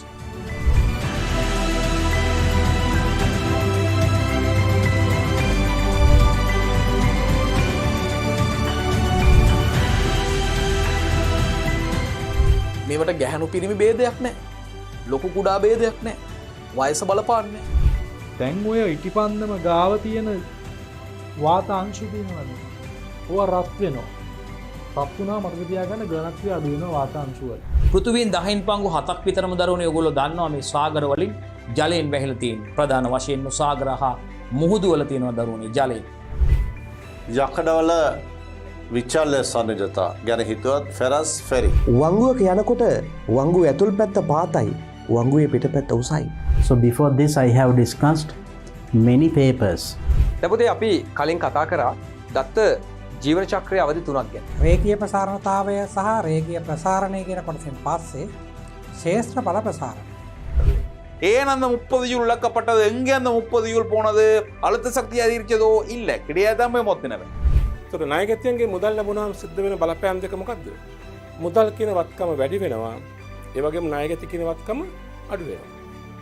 ඔබගේ සංකල්ප ගොඩනැගුණට පස්සේ මේ ගැටලුවට අවතීර්ණ වෙන්න පුළුවන්. නැත්තම් එකපාර ගාන බලපු ගමන් ඔබට ගාන හදන්න බෑ. මම ඔබට දත්ත වර්ග ගැන කියලා දුන්නා සහ මේ Excel worksheet එක ඇතුළේ හැසිරෙන ආකාර කිහිපයක් කියලා දුන්නා. இந்த அயனா கட்சக்திகளில் தங்கியுள்ள காரணிகளில் ஒன்று கரியேற்றம். ඔකට ගොඩක් අය සූත්‍රය කියනවා උපරිම මිල, ඍණ සමතුලිත මිල, වැඩි කිරීම සමතුලිත ප්‍රමාණය බෙදීම දෙක හැටියට. අපි ඉස්සෙල්ලාම යම් පරිසරයක ස්වභාවිකව හමු වන ශාක සත්තු අයින් කරලා අපිට ඕනේ අපිට ඕන සත්තු ඇති කරලා. එහෙම ගියාම කිසියම් ආකාරයක පරිසරයත් එක්ක ගැටීමක් ඇති වෙනවා.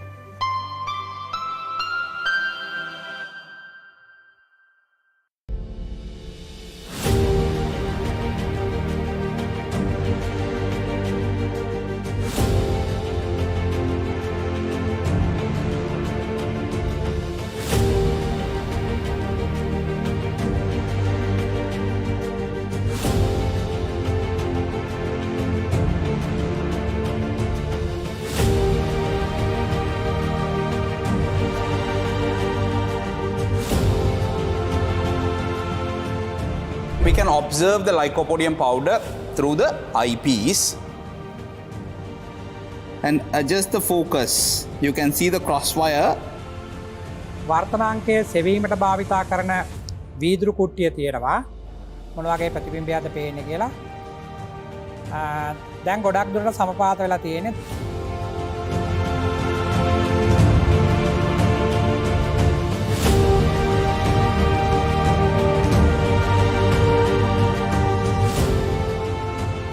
ඉස දෙපසට චලිත කරමින් බලනවා. තාප ශක්තිය මගින් දැන් මෙතන කඩදාසිය ගිනිගත්ත පුතාලා දැක්කා. In order to minimize the error, I should keep the glass block such that the thickness is maximized. Sodium hydroxide என்பது ஒரு කාරම්. ඔන්න හිමාලයේ එනකොට බලන තලබම්බරේට මොකද වෙන්නේ කියලා. හරියටම අවදි කෝණයෙන් ආවම පූර්ණාභ්‍යන්තර පරාවර්තනය පටන් ගන්නම කිරණය මේ මූණතේ අඩුම කෝණයෙන් එනවා කියලා කියන්නේ මෙන්න මේ යට මූණතේ ඈතටම තමයි යන්නේ. ඒ වුණාත් එතනින් අපිට එනවා කොටස් 46ක්. ඒ කියන්නේ 0.46යි සිරස් නලය හරහා ඉහළට පැමිණෙනවා. බලන්න දැන් දරුවන්ට පේනවා අර බටේ ජල මට්ටම වේගයෙන් ඉහළ යන අවස්ථාවක්. ග්‍රෑම් 300ට වඩා මදක් වැඩි ප්‍රමාණයක් තියෙන්නේ. Look at this bottle carefully. You can see the solution has turned milky in color. Right, different shapes, different sizes, and here I have 3 beakers with water with different colors.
Hello children, welcome back to live DP education live class. එහෙනම් අපි නැවතත් පොඩි break එකකින් පස්සේ I කතා කරන්න යන්නේ something related to your advanced level general English. Now can you remember, now so far we discussed the first question. අපි මේ දක්වා අපි මේ කතා කරේ general English paper එකේ first question එක.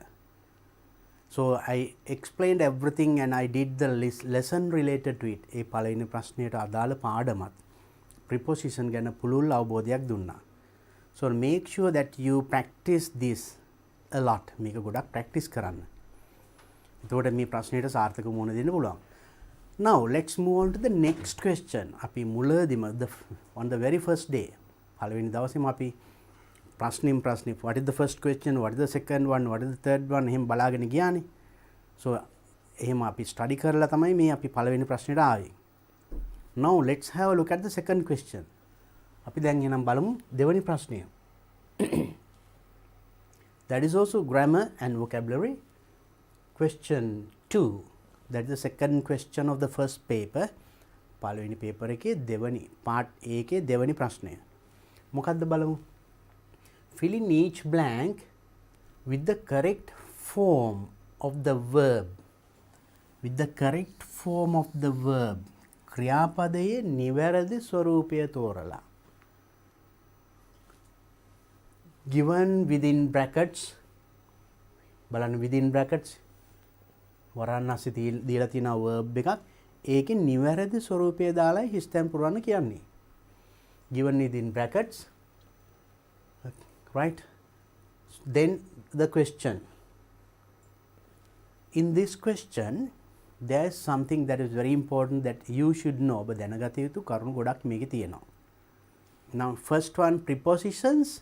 ඒක එච්චර අමාරු නෑ අපිට ලේසි නේද? to, in, at ඒ වගේ දාන්න.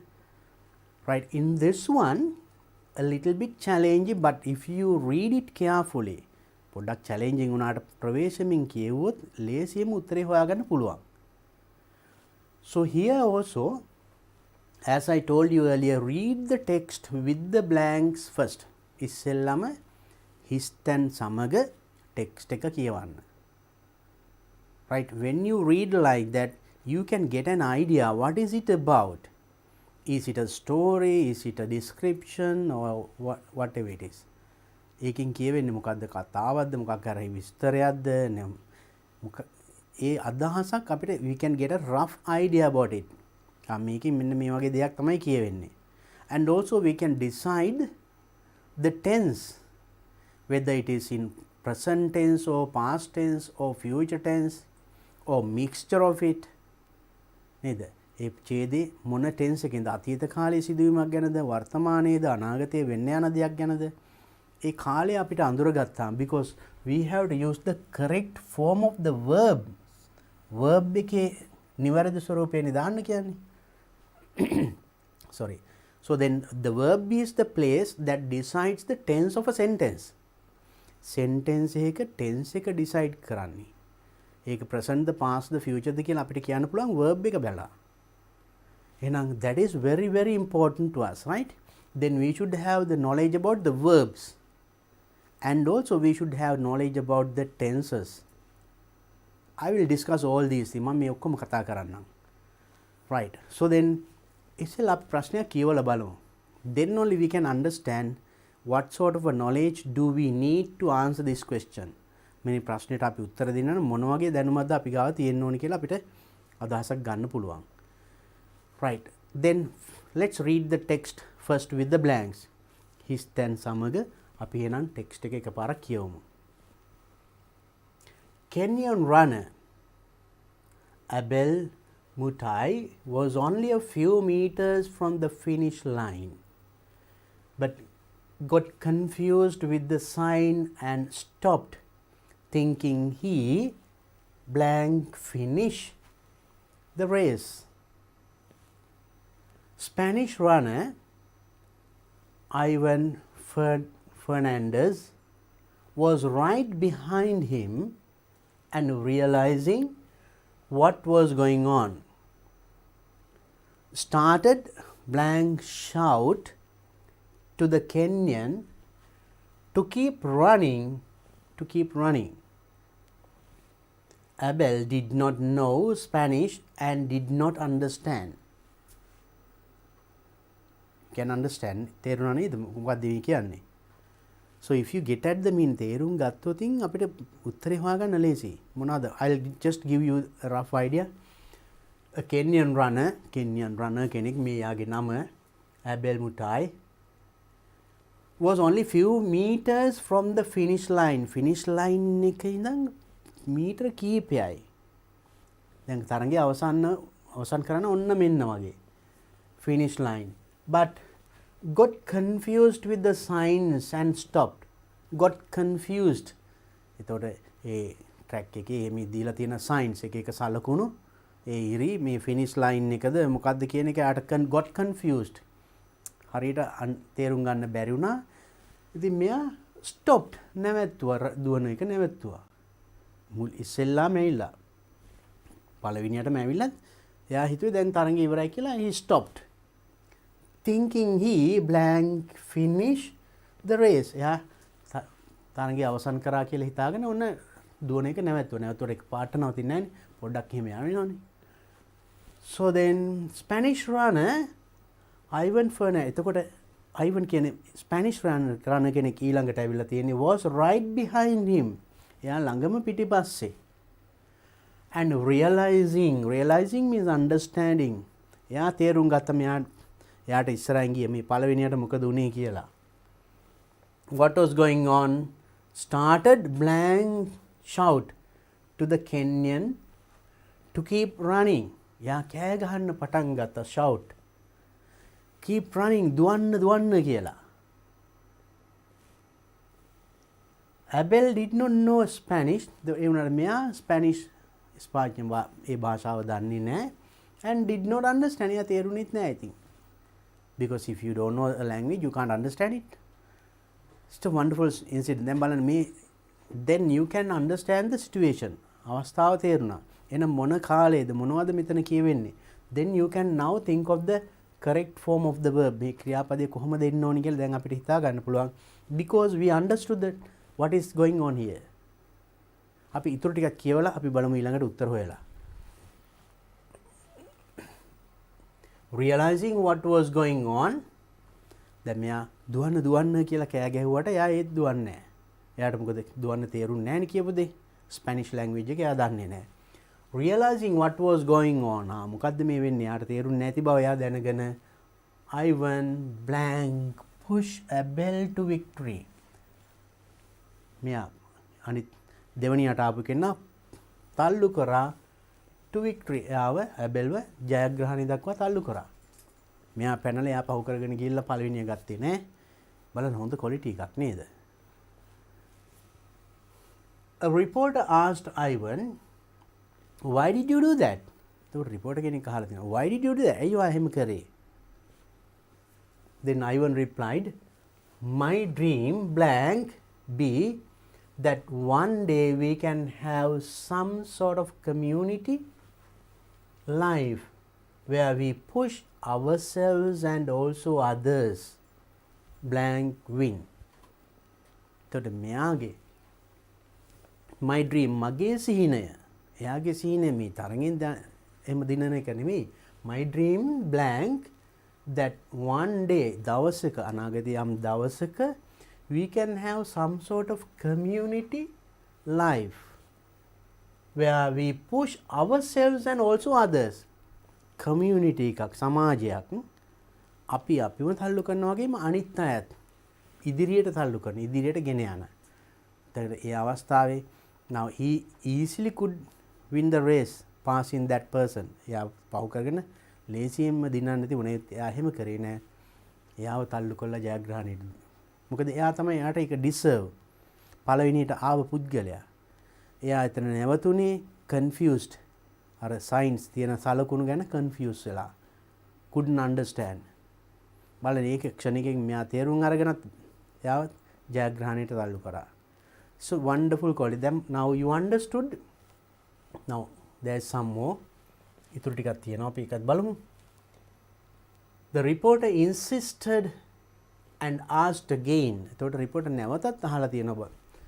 But you blank win if you had run past the Kenyan runner.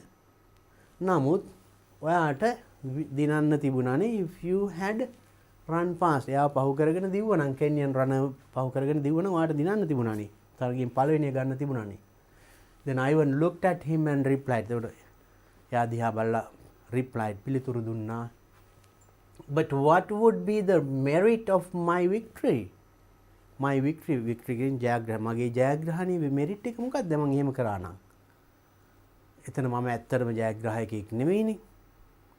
මම මේ බව තේරුම් අරගෙනත් මම පැනලා පළවෙනිය ගත්තා නම් ඒ ජයග්‍රහණය මට වැඩක් නෑ. ඒ වගේ අදහසක් දැරි බලන්න. Valuable ideas.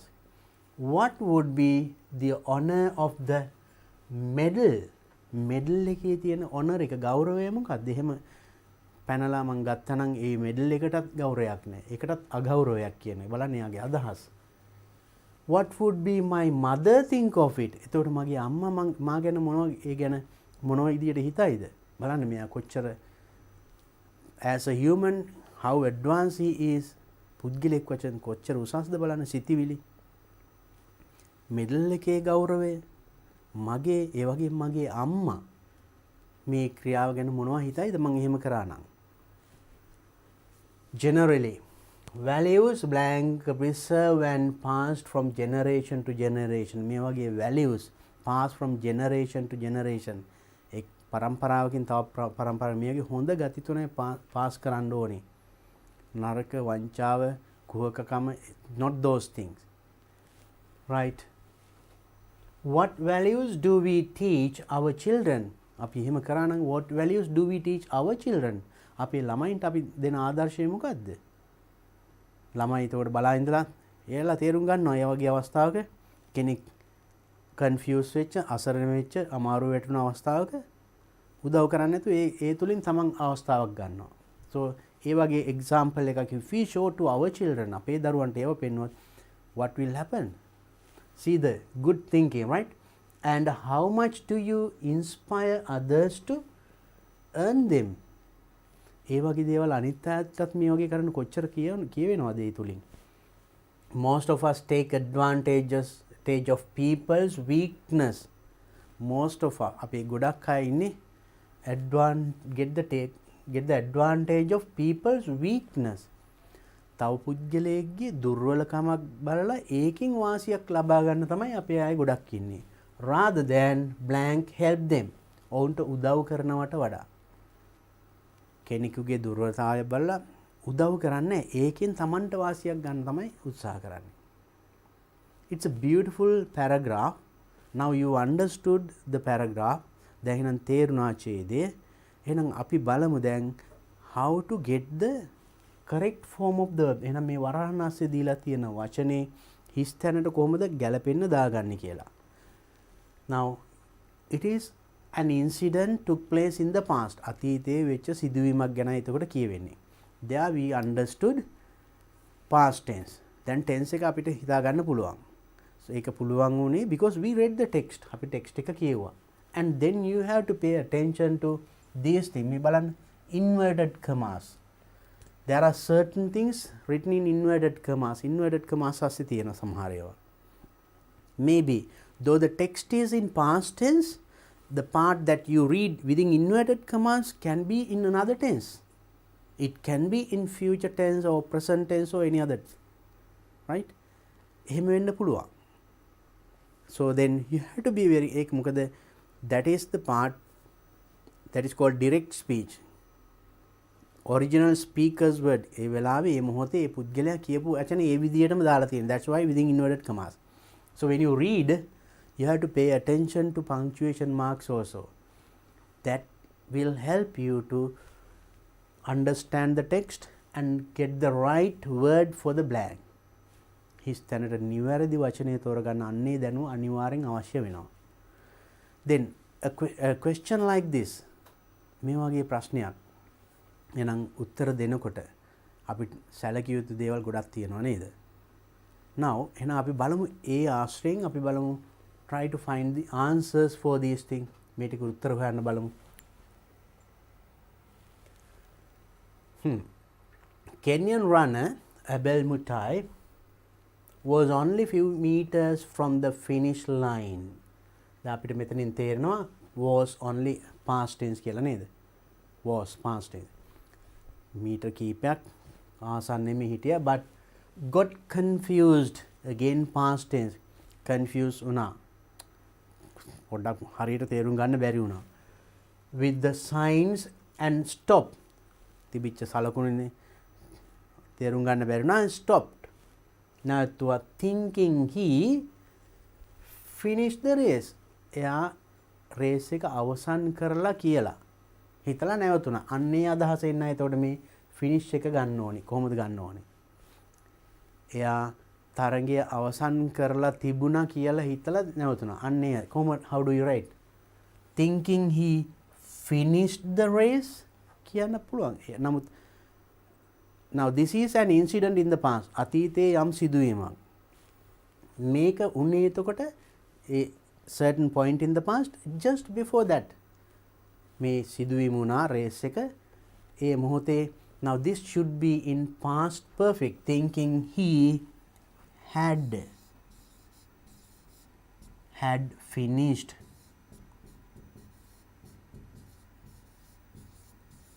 අන්න එහෙනම් අපි දැන් ක්‍රියාපදයේ මේ අනිත් ස්වරූප දැනගන්න ඕනි.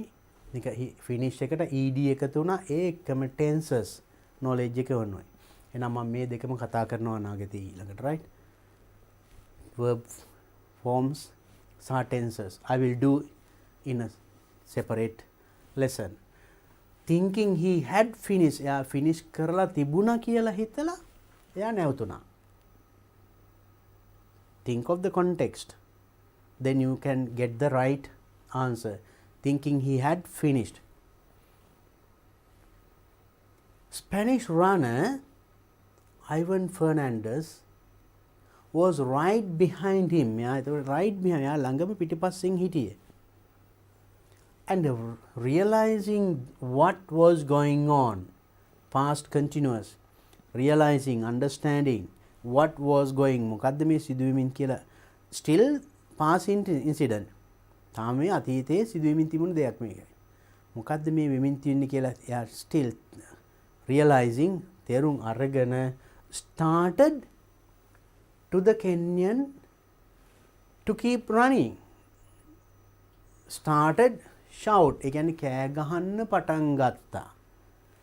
දුවන්න කියලා. to keep running. දිගටම දුවන්න කියලා.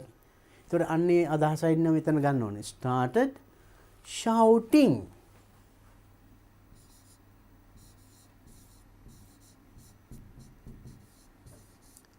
started shouting. කෑ ගහන්න පටන් ගත්තා. නැත්නම් started to shout එහෙම ඉන්නත් පුළුවන් නේද? කෑ ගහන්න පටන් ගත්තා. started shouting, much better. shouting to the Kenyan to keep running. අන්න එතකොට බලන්න මේ verb එකේ ing form එක. එතකොට ක්‍රියාපදයක අනිත් ස්වරූප අපි දැනගන්න ඕනේ. I'll teach you that, right? shouting to Kenyan runner to keep running. Abel did not know Spanish and did not understand. යාට ඇහුණා වුණාට තේරුම් ගන්න බෑ. මොකද he doesn't know that language. ඒ භාෂාව එයා දන්නේ නැහැ. ඉතින් යාට තේරුණෙත් නැහැ. එයා හැම තරඟ ඉවරයි කියලා හිතාගෙන නැවතුණා. realizing what was going on. realizing, understanding what was going on. once again past continuous. මොකද්ද මේ වෙමින් තියෙන්නේ කියලා තේරුම් අරගෙන Ivan blank push Abel to victory. තල්ලු කරා අරයව ජයග්‍රහණයට. තල්ලු කරා ඒක past tense. එහෙනම් push කියන එකේ past tense එක.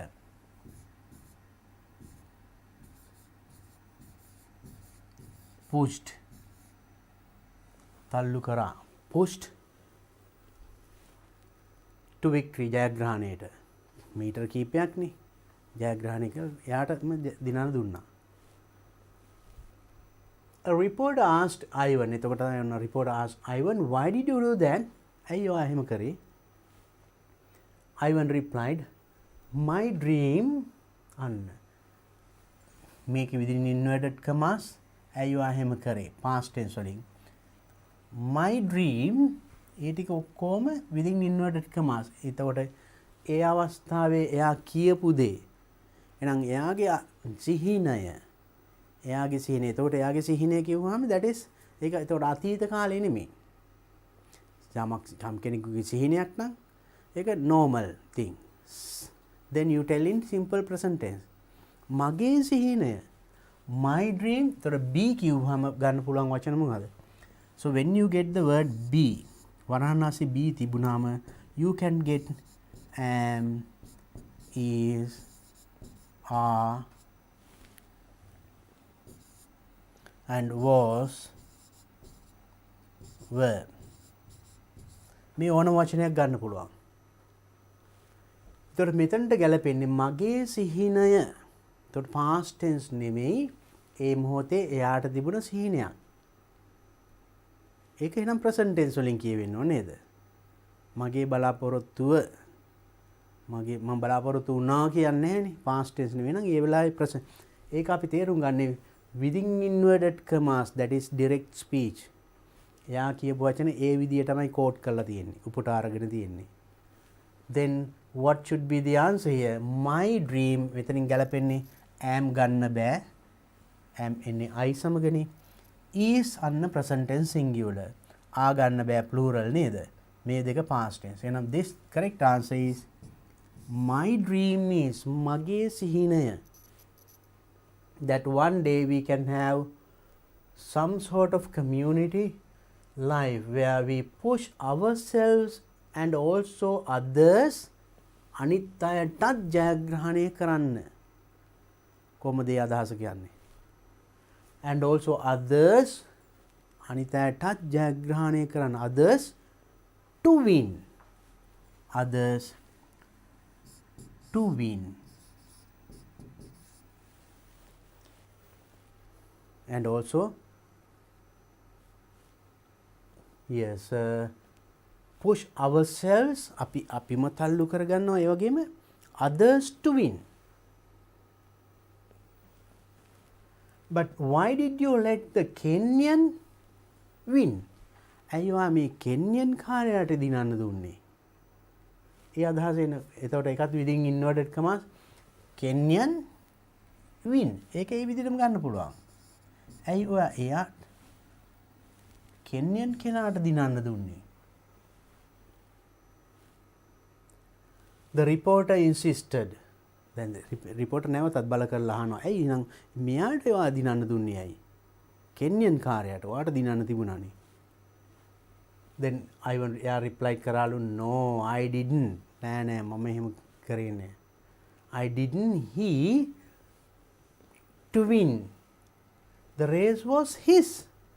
මම එයාට දිනන්න දුන්නේ නැහැ. රේස් එක එයා දිනලා තිබුණේ. අවසන් සීමාවට පොඩි මීටර ගානයි තිබුණේ. ඒ කියන්නේ එයා දිනලා. ඒක එහෙම දිව්වනම් එයා දින. race was his. රේස් එක එයාගේ. It is not mine. I was the second. මම පිළිගන්නවා මං එයා තරම් දක්ෂ නැහැ. එයා තමයි පළවෙනියා. ඉතින් බලන්න good understanding අසාධාරණ කොහෙත්ම කරන්නේ නැහැ. superb story no superb incident. එතකොට මෙතන ඉන්න ඕනේ මොකද්ද? no I didn't he එයා තමයි දිනන්න ගියේ. ඒ කියන්නේ this is an incident in the past. අතීතයේ සිදු වෙමින් තිබුණ දෙයක්. එයා ඒ මොහොතේ එයා තමයි දිනන්න ගියේ. මට ඉස්සරහින් හිටියේ. එහෙනම් අතීතයේ සිදු වෙමින් තිබුණ දෙයක් නම් past continuous වෙන්න ඕනේ නේද? I didn't he go කියන එක he was going. He was going to win. එයා තමයි දිනන්නේ යමින් තිබුණේ. The race was his. race එක එයාගේ. එයා තමයි ජයග්‍රාහකයා. now you see බලන්න අපි අන්න එහෙම හිතුවම හරියටම තේරුම් ගන්න. දැන් you should know these words. අපි නම් මෙන්න මේ verbs ටික අපි දැනුම තියෙන්න ඕනේ නේද? I will help you for that. මම ඒකට උදව් කරන්නම්. The reporter insisted and asked again. reporter is නැවතත් අහනවා ආයිමත් අහනවා but නමුත් you win if you had run past the Kenyan runner ඔයාට දිනන්න තිබුණනේ ඔයාට දිනන්න පුළුවන්කම තිබුණනේ එයා පහු කරගෙන දිව්වනම් අන්න ඒ අදහස නමුත් ඔයාට දිනන්න පුළුවන්කම තිබුණා ඒ අදහස එන්නේ you win මොකද you could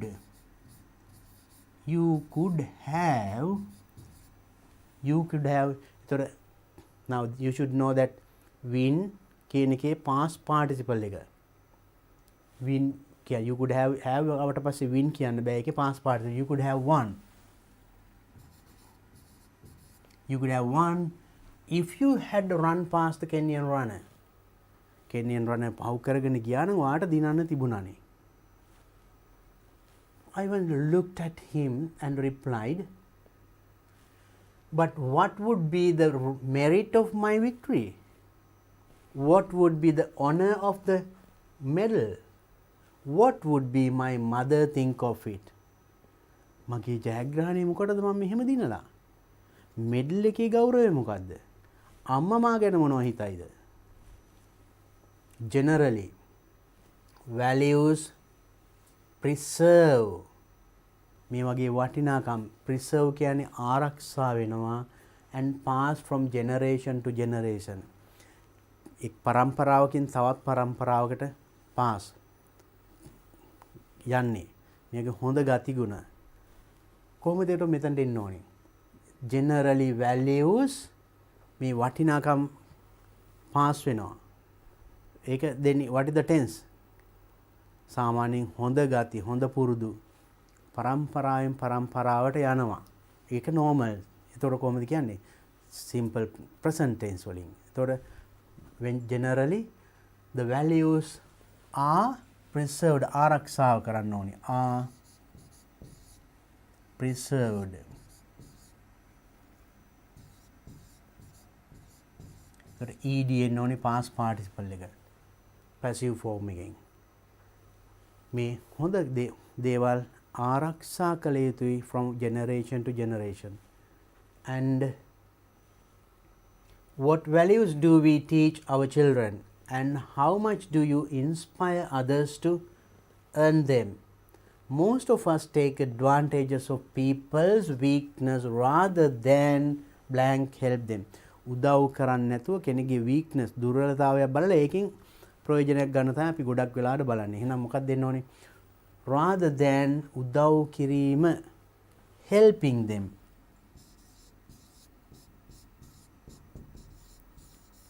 rather than helping them. Now, is it easy? Lazy either.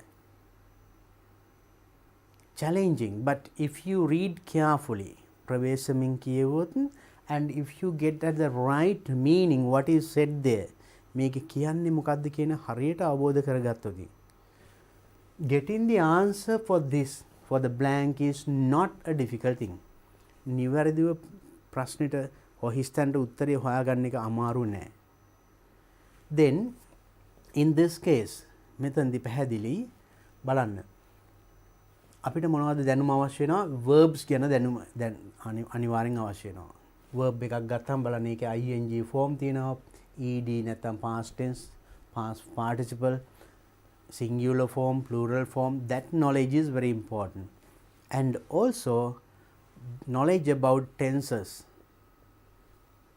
present tense past tense future tense active voice passive voice singular plural that knowledge is very important right එතකොට මේ question එකේදී අන්නේ ඔක්කොම test කරනවා grammar කියන්නේ ඒකයි right don't worry I discuss not only the question අපි එනම් මේ ප්‍රශ්නේ විතරක් නෙමෙයි මම ඒ දැනුමත් ඔබට දෙන්නම් that's why I told you I'm not going to just discuss only the questions I will discuss the related lesson ඒ ප්‍රශ්නේ විතරක් නෙමෙයි සාකච්ඡා කරන්නේ ප්‍රශ්නෙට අදාළ ඒ ප්‍රශ්නෙට උත්තර දෙන්න මොනවද අපිට අවශ්‍ය වෙන දැනුම ඒ දැනුමත් I will discuss දැන් එහෙනම් අපි අද බලමු සාකච්ඡා කළා we understood that verb ක්‍රියාපදය ගැන අපිට හොඳ දැනුමක් තියෙන්න ඕනේ අපි නම් අද සාකච්ඡා කරලා බලමු. දැන් එක question එකයි අපි answer කරේ.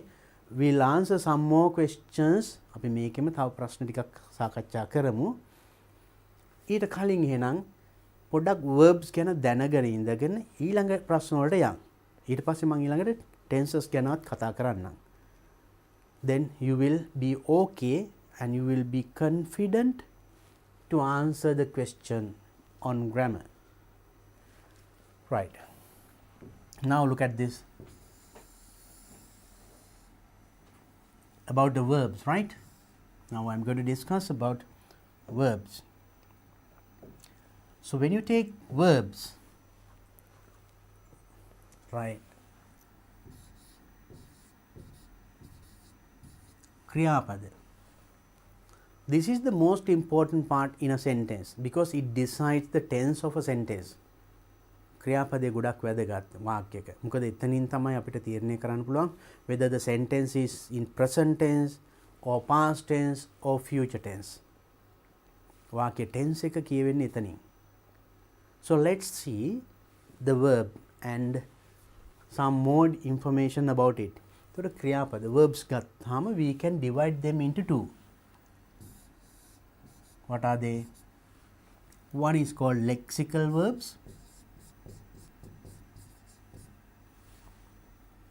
and auxiliary verbs.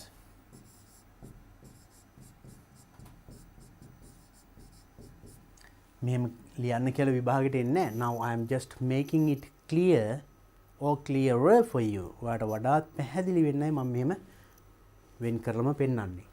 ඒතර lexical verbs and auxiliary verbs කියලා කොටස් දෙකක් තියෙනවා, mainly the verbs.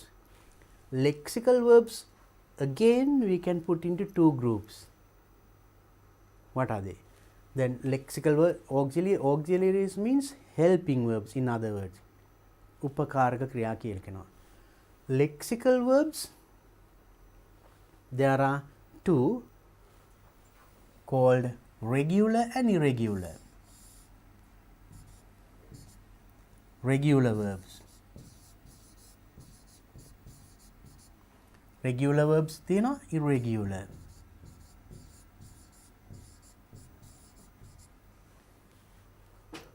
When I give you some examples, you can understand what these lexical words are or verbs are, or what are these auxiliary verbs. Auxiliaries also we can divide into two groups like this: primary auxiliaries and modals.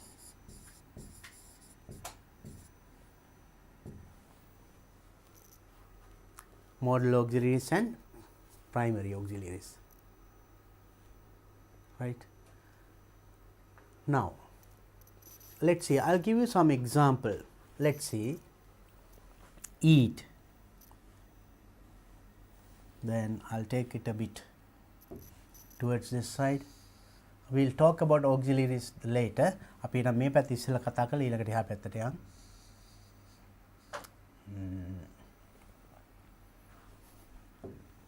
Right. So let's take one word now. What is your favorite verb? මොකක්ද ආසම ක්‍රියාපදේ? Eat නේද? හරි. එහෙනම් eat ගමුකෝ. Eat. Eat කියන එක ගත්තාම then there are different forms. අපි දැන් when we were filling the blanks, අපි අර හිස්තැන් පුරවනකොට අපි verb එකේ different forms. We use past tense, past participle, ing form, different things. So when you take this word eat, it has some other forms: eaten, eaten,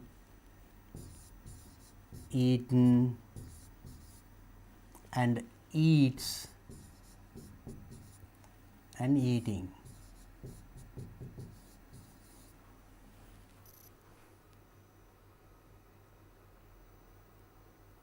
So then 1, 2, 3, 4, 5. There are 5 forms. In any verb, ඕනම ක්‍රියාපදයක, you should know these 5 forms. මේ forms පහ දැනගන්න ඕනේ. Otherwise, you will go wrong in grammar. If you don't know it, if you don't know the 5 forms of these verbs that you know, you are going to go wrong in grammar. Grammar වරදින්න යන්නේ අන්න එතන තමයි. Then, now in this one, when you take this side, මේකට s එකතු වෙනවා, මේකට ing එකතු වෙනවා මෙන්න මේ first verb එකට. We call this one the base form or the infinitive, stem, නැත්නම් verb 1, root form, විවිධ නම් වලින් කියනවා. ඒ කියන්නේ ක්‍රියාපදයේ මුල් ස්වරූපය. So that is always in plural form, බහුවචන ස්වරූපයෙන්. So then we can name it then as, this is present tense plural. That means when you make a sentence, වාක්‍යයක් කියනකොට we eat, he නම් eat කියන එකේ බෑ, ඒකේ singular form එක තමයි මේ. මේක present tense singular, ඒක වචන ස්වරූපය. Then you should know how to make a verb singular. එහෙනම් මෙතනදී අපි දැන් දැනගන්න ඕනි, අපි දන්න ක්‍රියාපදේ නම් මේ plural form එකෙන් තියෙන්නේ. එහෙනම් how do we make this verb the singular form? Singular form හදන්නේ කොහොමද? So I'll talk about that first then. First thing is we add s, right? S to the base form or to infinitive. There's another one, right? තවත් ක්‍රමයක් තියෙනවා. That is, now just have a look at this one. When you say go, go, went, gone. මේක එතකොට GOS දාන්නේ, මේක අපි කියන්නේ GOES කියලා. There we added S, no ES. And this one going.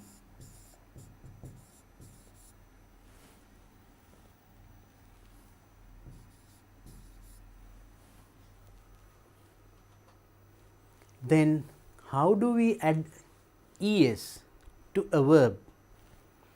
We add ES to make a verb singular if the verb ends with these letters: O, S, O double S, SH, CH, X. So if a verb ends with these letters, right, we put not S but we put ES. Example, go, goes, pass, double S, ES, passes, push,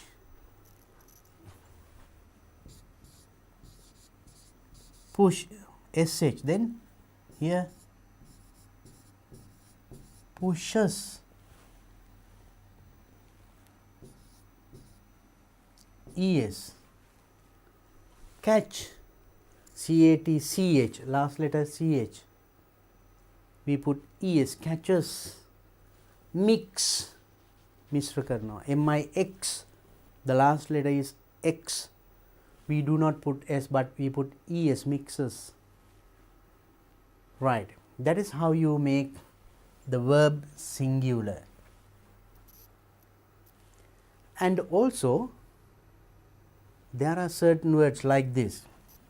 If you say, like, just look at these two words, play, played, played, this one plays, S, cry,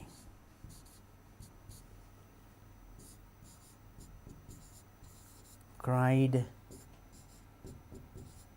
cried, this one CRIED, we added not, sorry, CRIES, we added IES, not SOES. Now just have a look at these two words. බලන්න play, cry කියන වචන දෙක. the make, then how do we make the verb singular? Singular කරේ කොහොමද? මේකේ s දැම්මා. මේකේ ies දැම්මා. What is the reason? You should know the reason.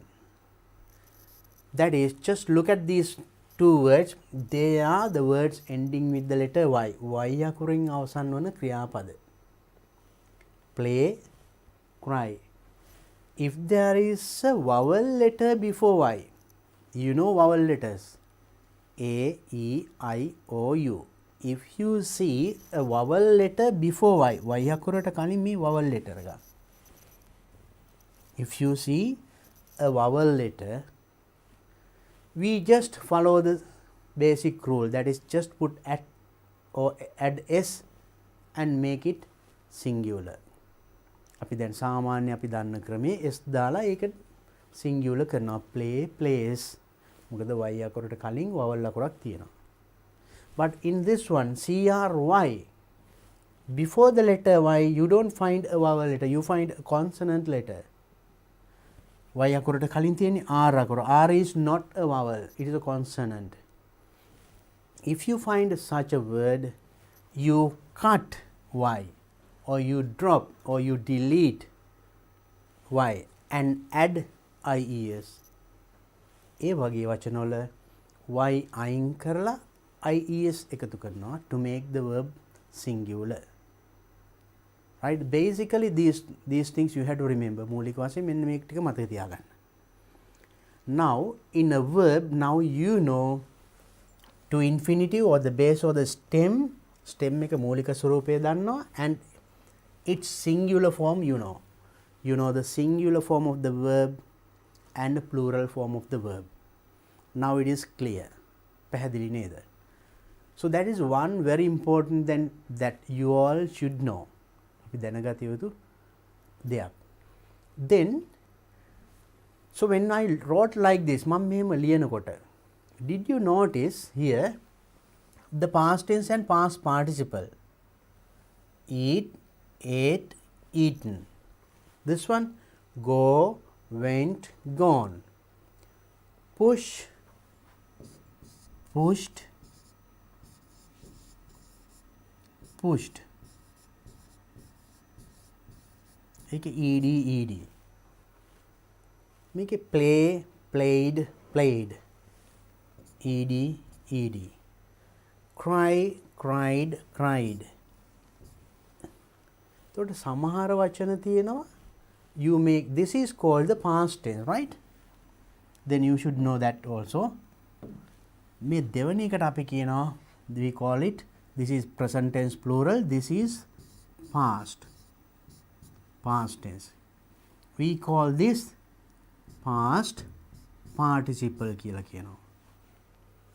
Present tense plural form, stem, infinitive, past tense, past participle, this is singular form of the verb, this is called present participle or present continuous කියලා කියනවා.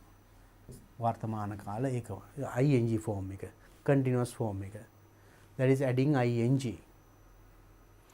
So then when these verbs form their past tense and past participle, past tense and past participle හදනකොට බලන්න ක්‍රමය මේවයි, there is a regular way. මේකට ed නම් මේකත් ed මයි, මේකත් ed නම් ed, ied නම් ied මයි. So there is a way of making the past tense and past participle. There is a regular way of making the past tense and past participle. යම් කිසි ක්‍රමයක් තියෙනවා past tense එකයි past participle එකයි හැදෙන. But here eat, ate, eaten, can you get any method of making the past tense and past participle? මේ දෙක හැදෙන ක්‍රමයක් අපිට හිතා ගන්න බෑ නේද? මේ go, went, gone එකකට එකක් වෙනස්. Drink, drank, drunk. Sing, sang, sung. Different words. එක එක වචන ඉන්නේ නේද? So then no regular way of forming the past tense and past participle. So then There are some words there is a regular way of forming the past tense and participle participle. There are some verbs there is no way of forming or irregular way of forming past tense and participle. Then according to that we can categorize them into two groups.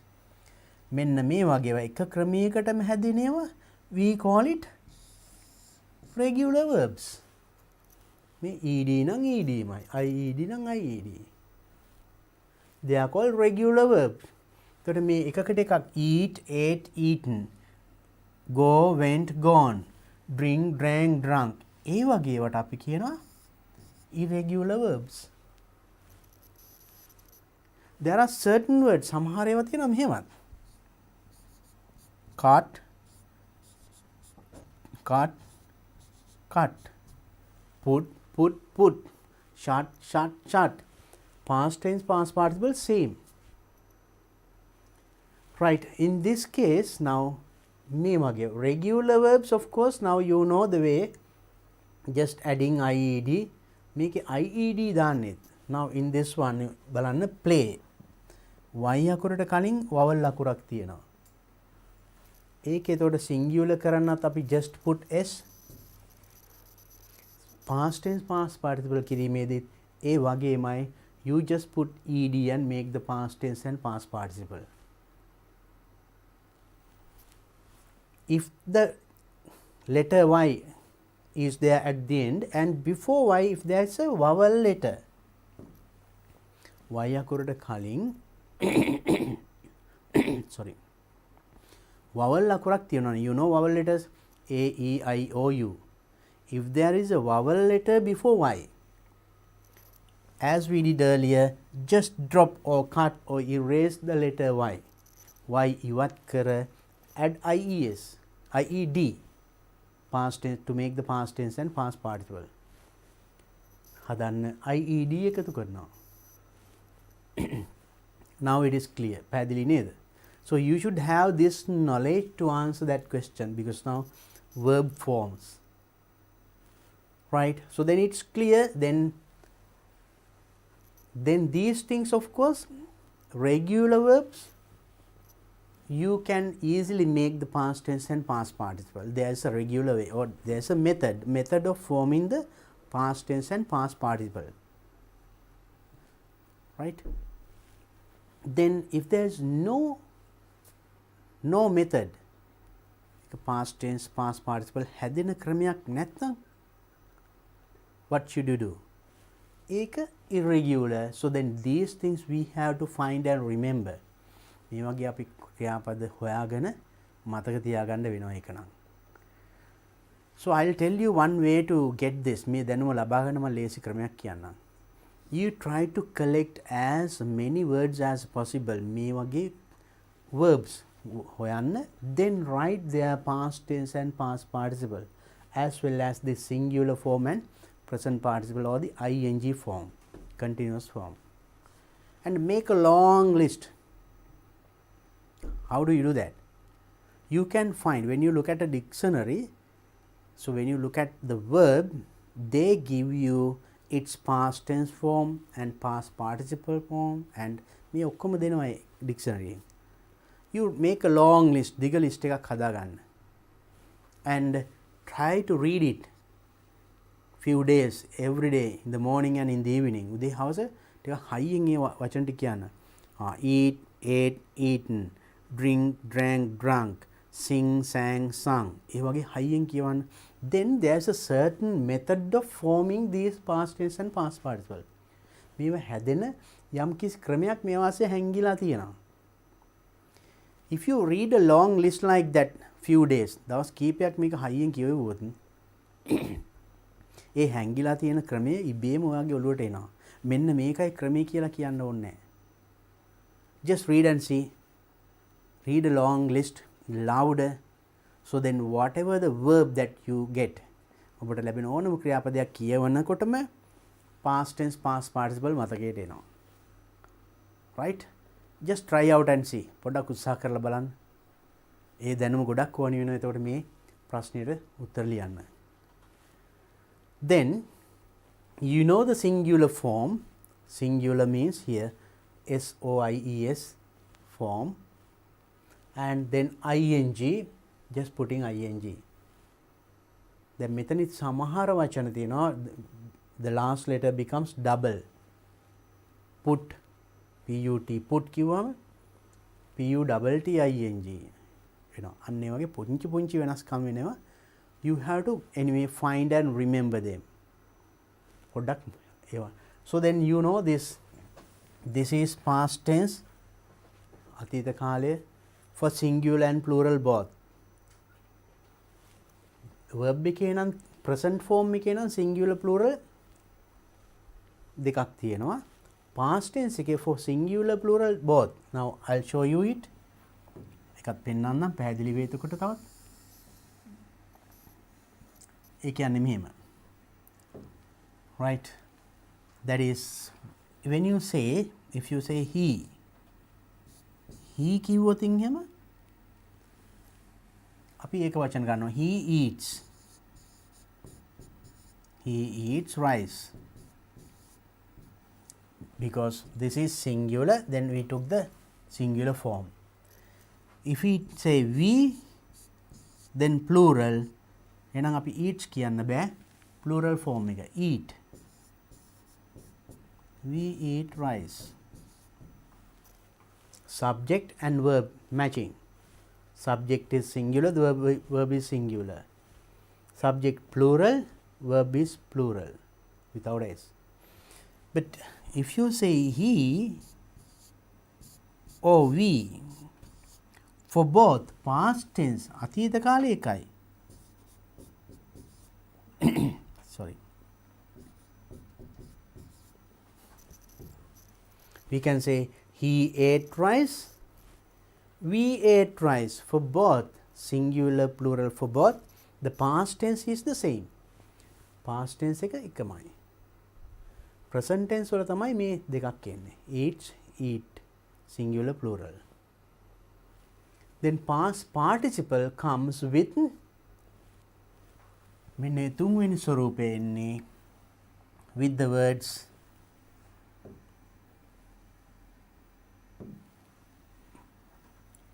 words has,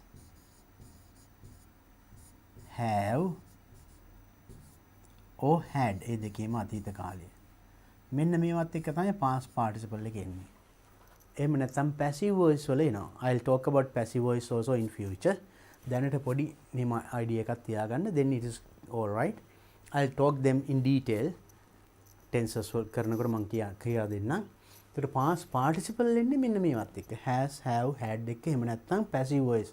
passive voice වල එනවා am, is, are, was ඒවත් එක්කත් එනවා. I'll talk about it when I talk about passive voice. Then you know this one singular comes with singular subject. This one comes with ing form. There are different ways, gerunds, right? I'll talk them in future. Now it is clear. දැන් මේ ටික එතකොට පැහැදිලි.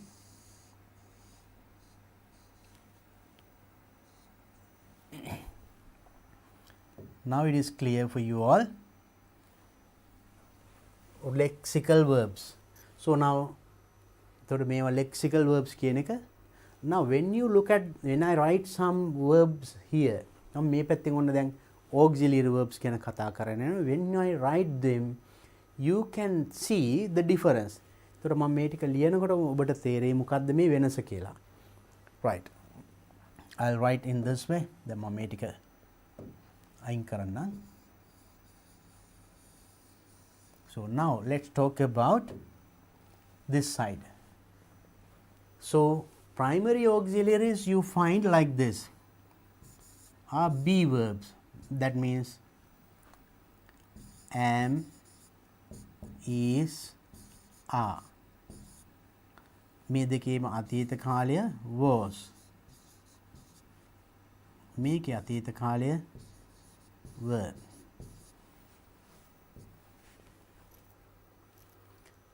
And modal auxiliaries you find will, shall, can, may, must. තව තියෙනවා අර need to ඒ වගේ right. now basically අපි මේ ටිකෙන් පැහැදිලි ලේසි ටිකක් ඒ ටිකෙන් දැනුම් ගමු. ඊට පස්සේ අපි ඒවත් කතා කරමු ලැබෙන question වල ලැබෙන අනුව need to ඒ වගේ. now these things, now these are called auxiliary verbs. now look at these auxiliary verbs and lexical verbs and see the difference. do you see any difference? වෙනසක් මොනවා හරි දකින්නවද? මෙන්න මේ පැත්තේ තියෙන ක්‍රියාපදවල වෙනසක් දකින්නවද? I'm sure it is very clear. පැහැදිලි නේද? බලන්න, when you say eat, go, push, play, carton, run, drink, so there is a meaning. There is an action. Eat, drink, write, read. There is an action. Action verbs. ක්‍රියාවක් තියෙනවා, තේරුමක් තියෙනවා.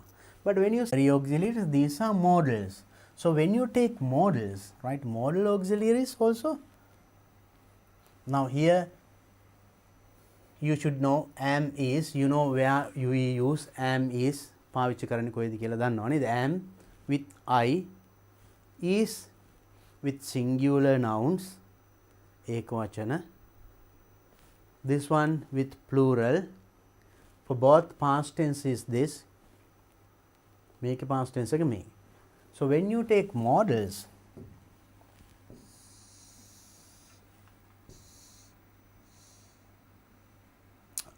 we can get in this way. අපිට මෙන්න මේ විදිහට ගන්න පුළුවන්. Modal auxiliaries and the other forms of them will කිව්වම it's negative. This that මේ ක්‍රියා මේවයි අර. now when you take eat, eaten, ate, eaten, eats, eating කියලා ස්වරූප පහක් ආවනේ. but in these words මේ auxiliary verbs වල එහෙම නැහැ. defective verbs කියනවා. no ing form, no s form, no ed form, එහෙම නැහැ. so it has only these things. I'll give you this very simple. when you say will, its negative is want. will want. And there's another word would, and its negative wouldn't.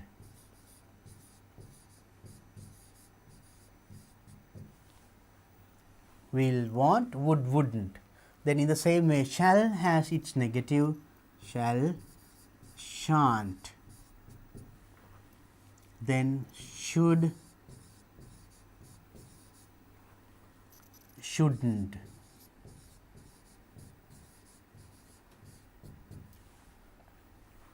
Then can, can't. And it's another could, then couldn't, negative. May, mayn't, might, mightn't.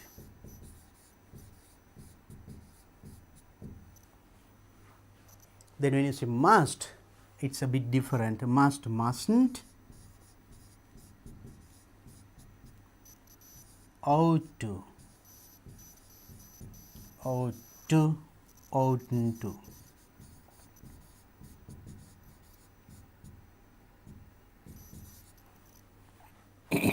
Sorry.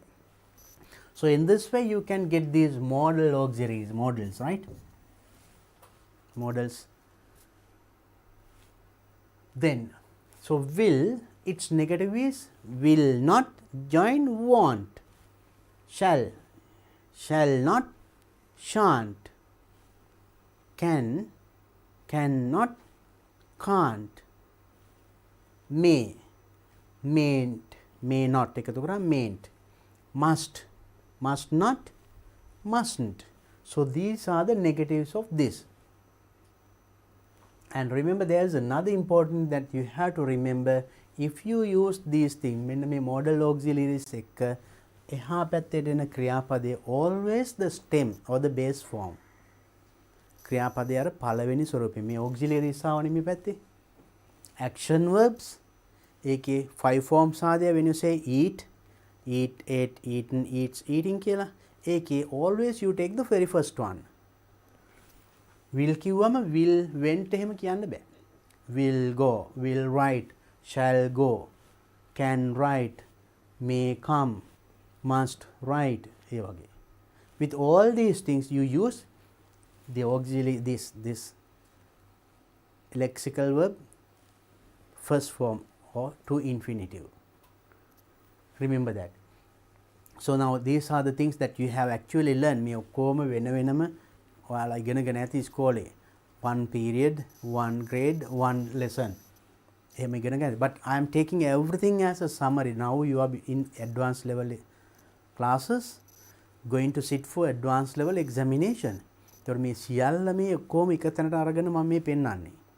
එතකොට you can recall your memory මතකයේ පහුවෙච්ච ඒවා පොඩ්ඩක් නැවත අලුත් වෙලා එන්න පුළුවන් නේද? ඒකයි මම මේ කරන්නේ revision, right? Of the lesson. එතකොට එහෙම revision එකක් කරාම doing the paper is not difficult. Now you understood. එතකොට මේ ඔක්කොම දැනුම ඕනි වුණා අපිට අර ප්‍රශ්නෙට උත්තර ලියනකොට නේ could have කියලා එහෙම you could have won කියලා තිබ්බේ. ඒක හිස්තැනක නේද? අන්න එතකොට ඔය කියන auxiliary knowledge එක ඕනි වෙනවා. Now in the same way එහෙනම් මේ ටිකෙත් බලන්න. මෙන්න මේ ටික. එතකොට will make a would. What is it? එතකොට මෙතනින් මෙහා this side is functioning in different ways. විවිධ ක්‍රම වලට මම ඒවා භාවිතා වෙනවා. Will we consider this one as would as past tense of will. Will එකේ past tense විදියට would පාවිච්චි කරනවා මෙන්න මේව. All these things will, shouldn't, couldn't, might, could, ought. How is that? ඒක වඩාත් පැහැදිලි මෙහෙම. මම කිව්වොත් I can do this work today. මට මේ වැඩේ කරන්න පුළුවන් අද. I can මට පුළුවන් කියන එකේ. ඊයේ ගැන කියනවා නම් I could do that work. I can do that work yesterday නෙමෙයි I could do that. Yesterday නේ එතකොට yesterday එක can කියන්න බෑ. I can do it yesterday wrong. එහෙනම් ඒකේ past tense එක ගන්න ඕනේ I could do it yesterday. I can එතකොට yesterday එක මේක wrong. අන්න ඒකයි එතකොට මේ පැත්ත එතකොට past tense විදියට පාවිච්චි වෙනවා. That is one way of using it. It is not always the past tense. හැබැයි ඒක past tense මත් නෙමෙයි හැම වෙලාවෙම. බලන්න මේ විදියට. Now I come to your house. මම ඔන්න ඔයාලා ගෙදර එනවා. What would you do? You will close the door නේ. දොර වහනවා නේද? හරි. No, that's a joke. Now okay, you will invite me and sit down, right? Okay, I sat. Then it is you will offer me a cup of tea නේද? කොහොමද දෙන්නේ? Would you like a cup of tea? Would you? එතකොට to be polite in language භාෂාවෙන් polite හොඳ විදියට පාවිච්චි කරන්න. ශිෂ්ට සම්පන්නව. With the respect. Would you like a cup of tea? Would you like a biscuit? When you offer something, would you like? So when you talk to adults, to the people that to whom that you should respect, ඔබ ගරු කළ යුතු for your teachers, parents, elders.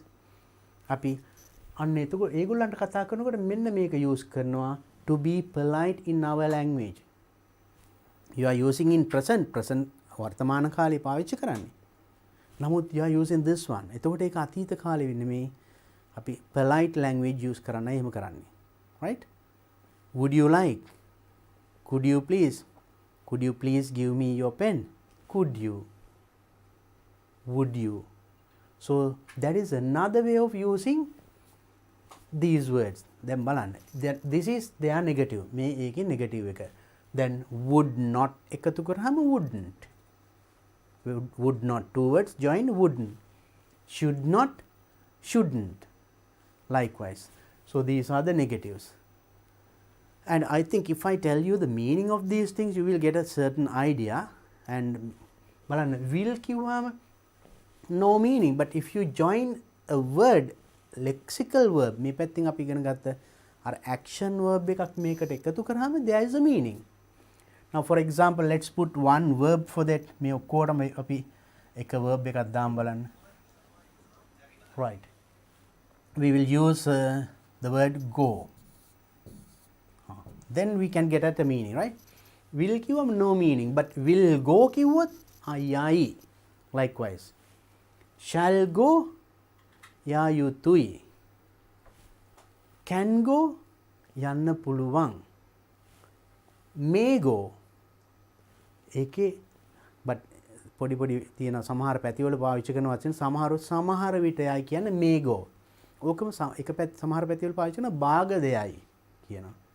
බාගද සමහර විට මොකද even in සිංහලෙත් ලංකාවේ එක පැතිවල පොඩි වෙනස්කම් තියෙනවා නේද? දැන් දකුණේ පාවිච්චි කරන සිංහල වල සමහර වචන අනිත් පැතිවල නෑ නේද? ඒ වගේ. ඒතර බාගද කියලා කියනවා සමහර විට may go. Must go යා යුතුමයි. Right. Likewise, there are little differences. පොඩි වෙනස්කම් තියෙනවා. ඒතකොට now this one you can make it. Then will go කියන්නේ යයි නම් won't go නොයයි. යන්නේ නැහැ කියන එක නේද? Shall go යා යුතුයි. මේක නොයා යුතුයි. Negative එක. So then you can make can go යන්න පුළුවන් යන්න බෑ. May go සමහර විට යයි සමහර විට නොයයි. Must go යා යුතුමයි. Mustn't go නොයා යුතුමයි. Likewise. So these things I told you functioning sometimes as past tense. Then would will එකේ අතීතයේ අනාගත කාලය, not present future. වර්තමානයේ නම් බලනකොට අනාගතේ නෙමෙයි අතීත කාලේ කතා කරනකොට ඒකේ අනාගත කාලේ would. Now like this, if you invited me for your birthday party, I would have come. ඔයාමට ආරාධනා කරා නම් I will have නෙමෙයි. will නම් මෙතන ඉඳන් future. ඒතර අනාගත in the past අතීතයේ ආරාධනා කළා නම් මට එන්න තිබුණා. එහෙනම් ආරාධනා කිරීම මම මෙහෙ හැම both past tense අතීතයේ අනාගතයේ I would have come. See the way of using it. බලන්න පැහැදිලි නේද? අන්න ඒ වගේ. So these are the uses of these things. So basically you should know these verb forms. මෙන්න මේ verb form ටික නම් දැනගන්න ඕනි. Otherwise we can't do anything. මේ ටික දන්නේ නැත්නම් අපිට හරි අමාරුයි වැඩේ කරගන්න නේද? Okay. So then please make sure that you explore this further. මේ ටික තවදුරටත් ගවේෂණය කරන්න. මම මේ පොඩි revision එකක් කරේ. පොඩි මතක් කිරීමක් කරේ. Because without this we can't answer those questions. The second question, grammar question. We answered one question. එක ප්‍රශ්නයකට අපි දැන් උත්තර දුන්නානේ. එතෙන්දී අපි දැනගත අපිට පැහැදිලි වුණා we should have the knowledge of the verbs as well as the tenses. ඔන්න අපි එහෙනම් එකක් ගත්තා verbs ගැන ඔන්න මං පොඩි මතක් කිරීමක් කරා. I will do tenses in a separate day. මං tenses ගැන වෙන දවසක අපි වෙනමම කතා කරන්නම්. අපි ඊට පස්සේ බලමු ඊළඟ ප්‍රශ්න ටිකත් අපි ඊළඟට සාකච්ඡා කරලා. So I hope that you got a good knowledge, good revision about this lesson and the importance of having this knowledge to answer the question paper.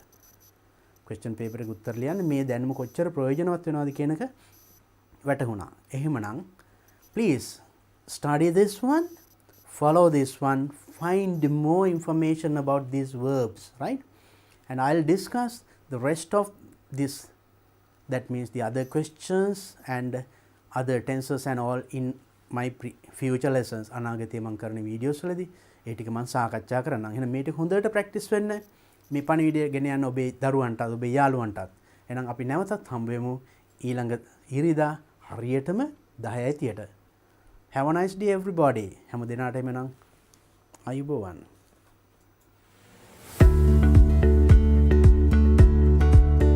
උසස් පෙළට හා පහශ්‍රේණිය ශිෂ්‍යත්ව විභාගයට සූදානම් වන ඔබ වෙනුවෙන්ම දිවයිනේ ප්‍රවීණතම ගුරුමඩුල්ලක් සමඟ DP එඩියුකේෂන් හරහා නොමිලේම ගෙනන සජීවී පන්තිමාලාව දැන් සෑම සතියේ දින 7ම උදෑසන 7 සිට සවස 5 දක්වා සඳුදා උදෑසන 7 සිට 10 දක්වා සංයුක්ත ගණිතය දුෂ්‍යන්ත මහබතුගේ ගුරුතුමන් උදෑසන 10:30 සිට 1:30 දක්වා තර්ක ශාස්ත්‍රය එම් මිග්ඩාඩ් ගුරුතුමන් සවස 3 සිට 5 දක්වා ශිෂ්‍යත්ව වැඩසටහන මංජුල මහේන්ද්‍ර ගුරුතුමන් අඟහරුවාදා උදෑසන 7 සිට 10 දක්වා බෞද්ධ ශිෂ්ඨාචාරය රත්මලානේ රතනසිරි හිමි වෑගන්තලේ ධම්මරතන හිමි උදෑසන 10:30 සිට 1:30 දක්වා සන්නිවේදනය හා මාධ්‍යධ්‍යනය අසේල බණ්ඩාරනායක ගුරුතුමන් සවස 2 සිට 5 දක්වා ව්‍යාපාරධ්‍යනය සුපුන් විධානගමගේ ගුරුතුමන් බදාදා උදෑසන 7 සිට 10 දක්වා ගිනුම්කරණය සේනක විල්ලද්දර ගමගේ ගුරුතුමන් උදෑසන 10:30 සිට 1:30 දක්වා සිංහල ශානික කිරින්දෙනිය ගුරුතුමන් සවස 2 සිට 5 දක්වා තාක්ෂණවේදය සඳහා විද්‍යාව ප්‍රදීප් එස් දිසානායක ගුරුතුමන් බ්‍රහස්පතින්දා උදෑසන 7 සිට 10 දක්වා ඉතිහාසය බිනර දිසානායක ගුරුතුමන් උදෑසන 10:30 සිට 1:30 දක්වා කෘෂිකර්ම විද්‍යාව සුදත් වික්‍රමරත්න ගුරුතුමන් සවස 2 සිට 5 දක්වා ජෛව පද්ධති තාක්ෂණවේදය ශ්‍රීමාල් හෙට්ටිආරච්චි ගුරුතුමන් සිකුරාදා උදෑසන 7 සිට 10 දක්වා දේශපාලන විද්‍යාව නිරෝෂන් දැඩිගමුව ගුරුතුමන් උදෑසන 10:30 සිට 1:30 දක්වා භූගෝල විද්‍යාව සම්පත් අල්දිනිය ගුරුතුමන් සවස 2 සිට 5 දක්වා ඉංජිනේරු තාක්ෂණවේදය මහිමාල් ජයකොඩි ගුරුතුමන් සෙනසුරාදා උදෑසන 7 සිට 10 දක්වා තොරතුරු හා සන්නිවේදන තාක්ෂණය නීල් ප්‍රසන්න ගුරුතුමන් උදෑසන 10:30 සිට 1:30 දක්වා භෞතික විද්‍යාව සී අතුකෝරල ගුරුතුමන් සවස 2 සිට 5 දක්වා ආර්ථික විද්‍යාව තිවංක ගොඩවෙලගේ ගුරුතුමන් ඉරිදා උදෑසන 7 සිට 10 දක්වා රසායන විද්‍යාව ශ්‍රීනාත් වික්‍රමසිංහ ගුරුතුමන් උදෑසන 10:30 සිට 1:30 දක්වා සාමාන්‍ය ඉංග්‍රීසි ඒ ජයවර්ධන ගුරුතුමන් සවස 2 සිට 5 දක්වා ජීව විද්‍යාව සුනන්ද කරුණාරත්න ගුරුතුමන් උසස් පෙළ හා ශිෂ්‍යත්ව විභාගයේ ජයගන්න YouTube ලයිව් තාක්ෂණය ඔස්සේ අදම DP education YouTube නාලිකාවට පිවිසෙන්න Play Store, App Store හා Huawei App Gallery හරහා DP Education App එක ඩවුන්ලෝඩ් කරගන්න. ඒ වගේම Telegram App එක හරහා ඉගෙන ගන්න කැමති නම් අදම DP Education නිල Telegram Group එකට නොමිලේ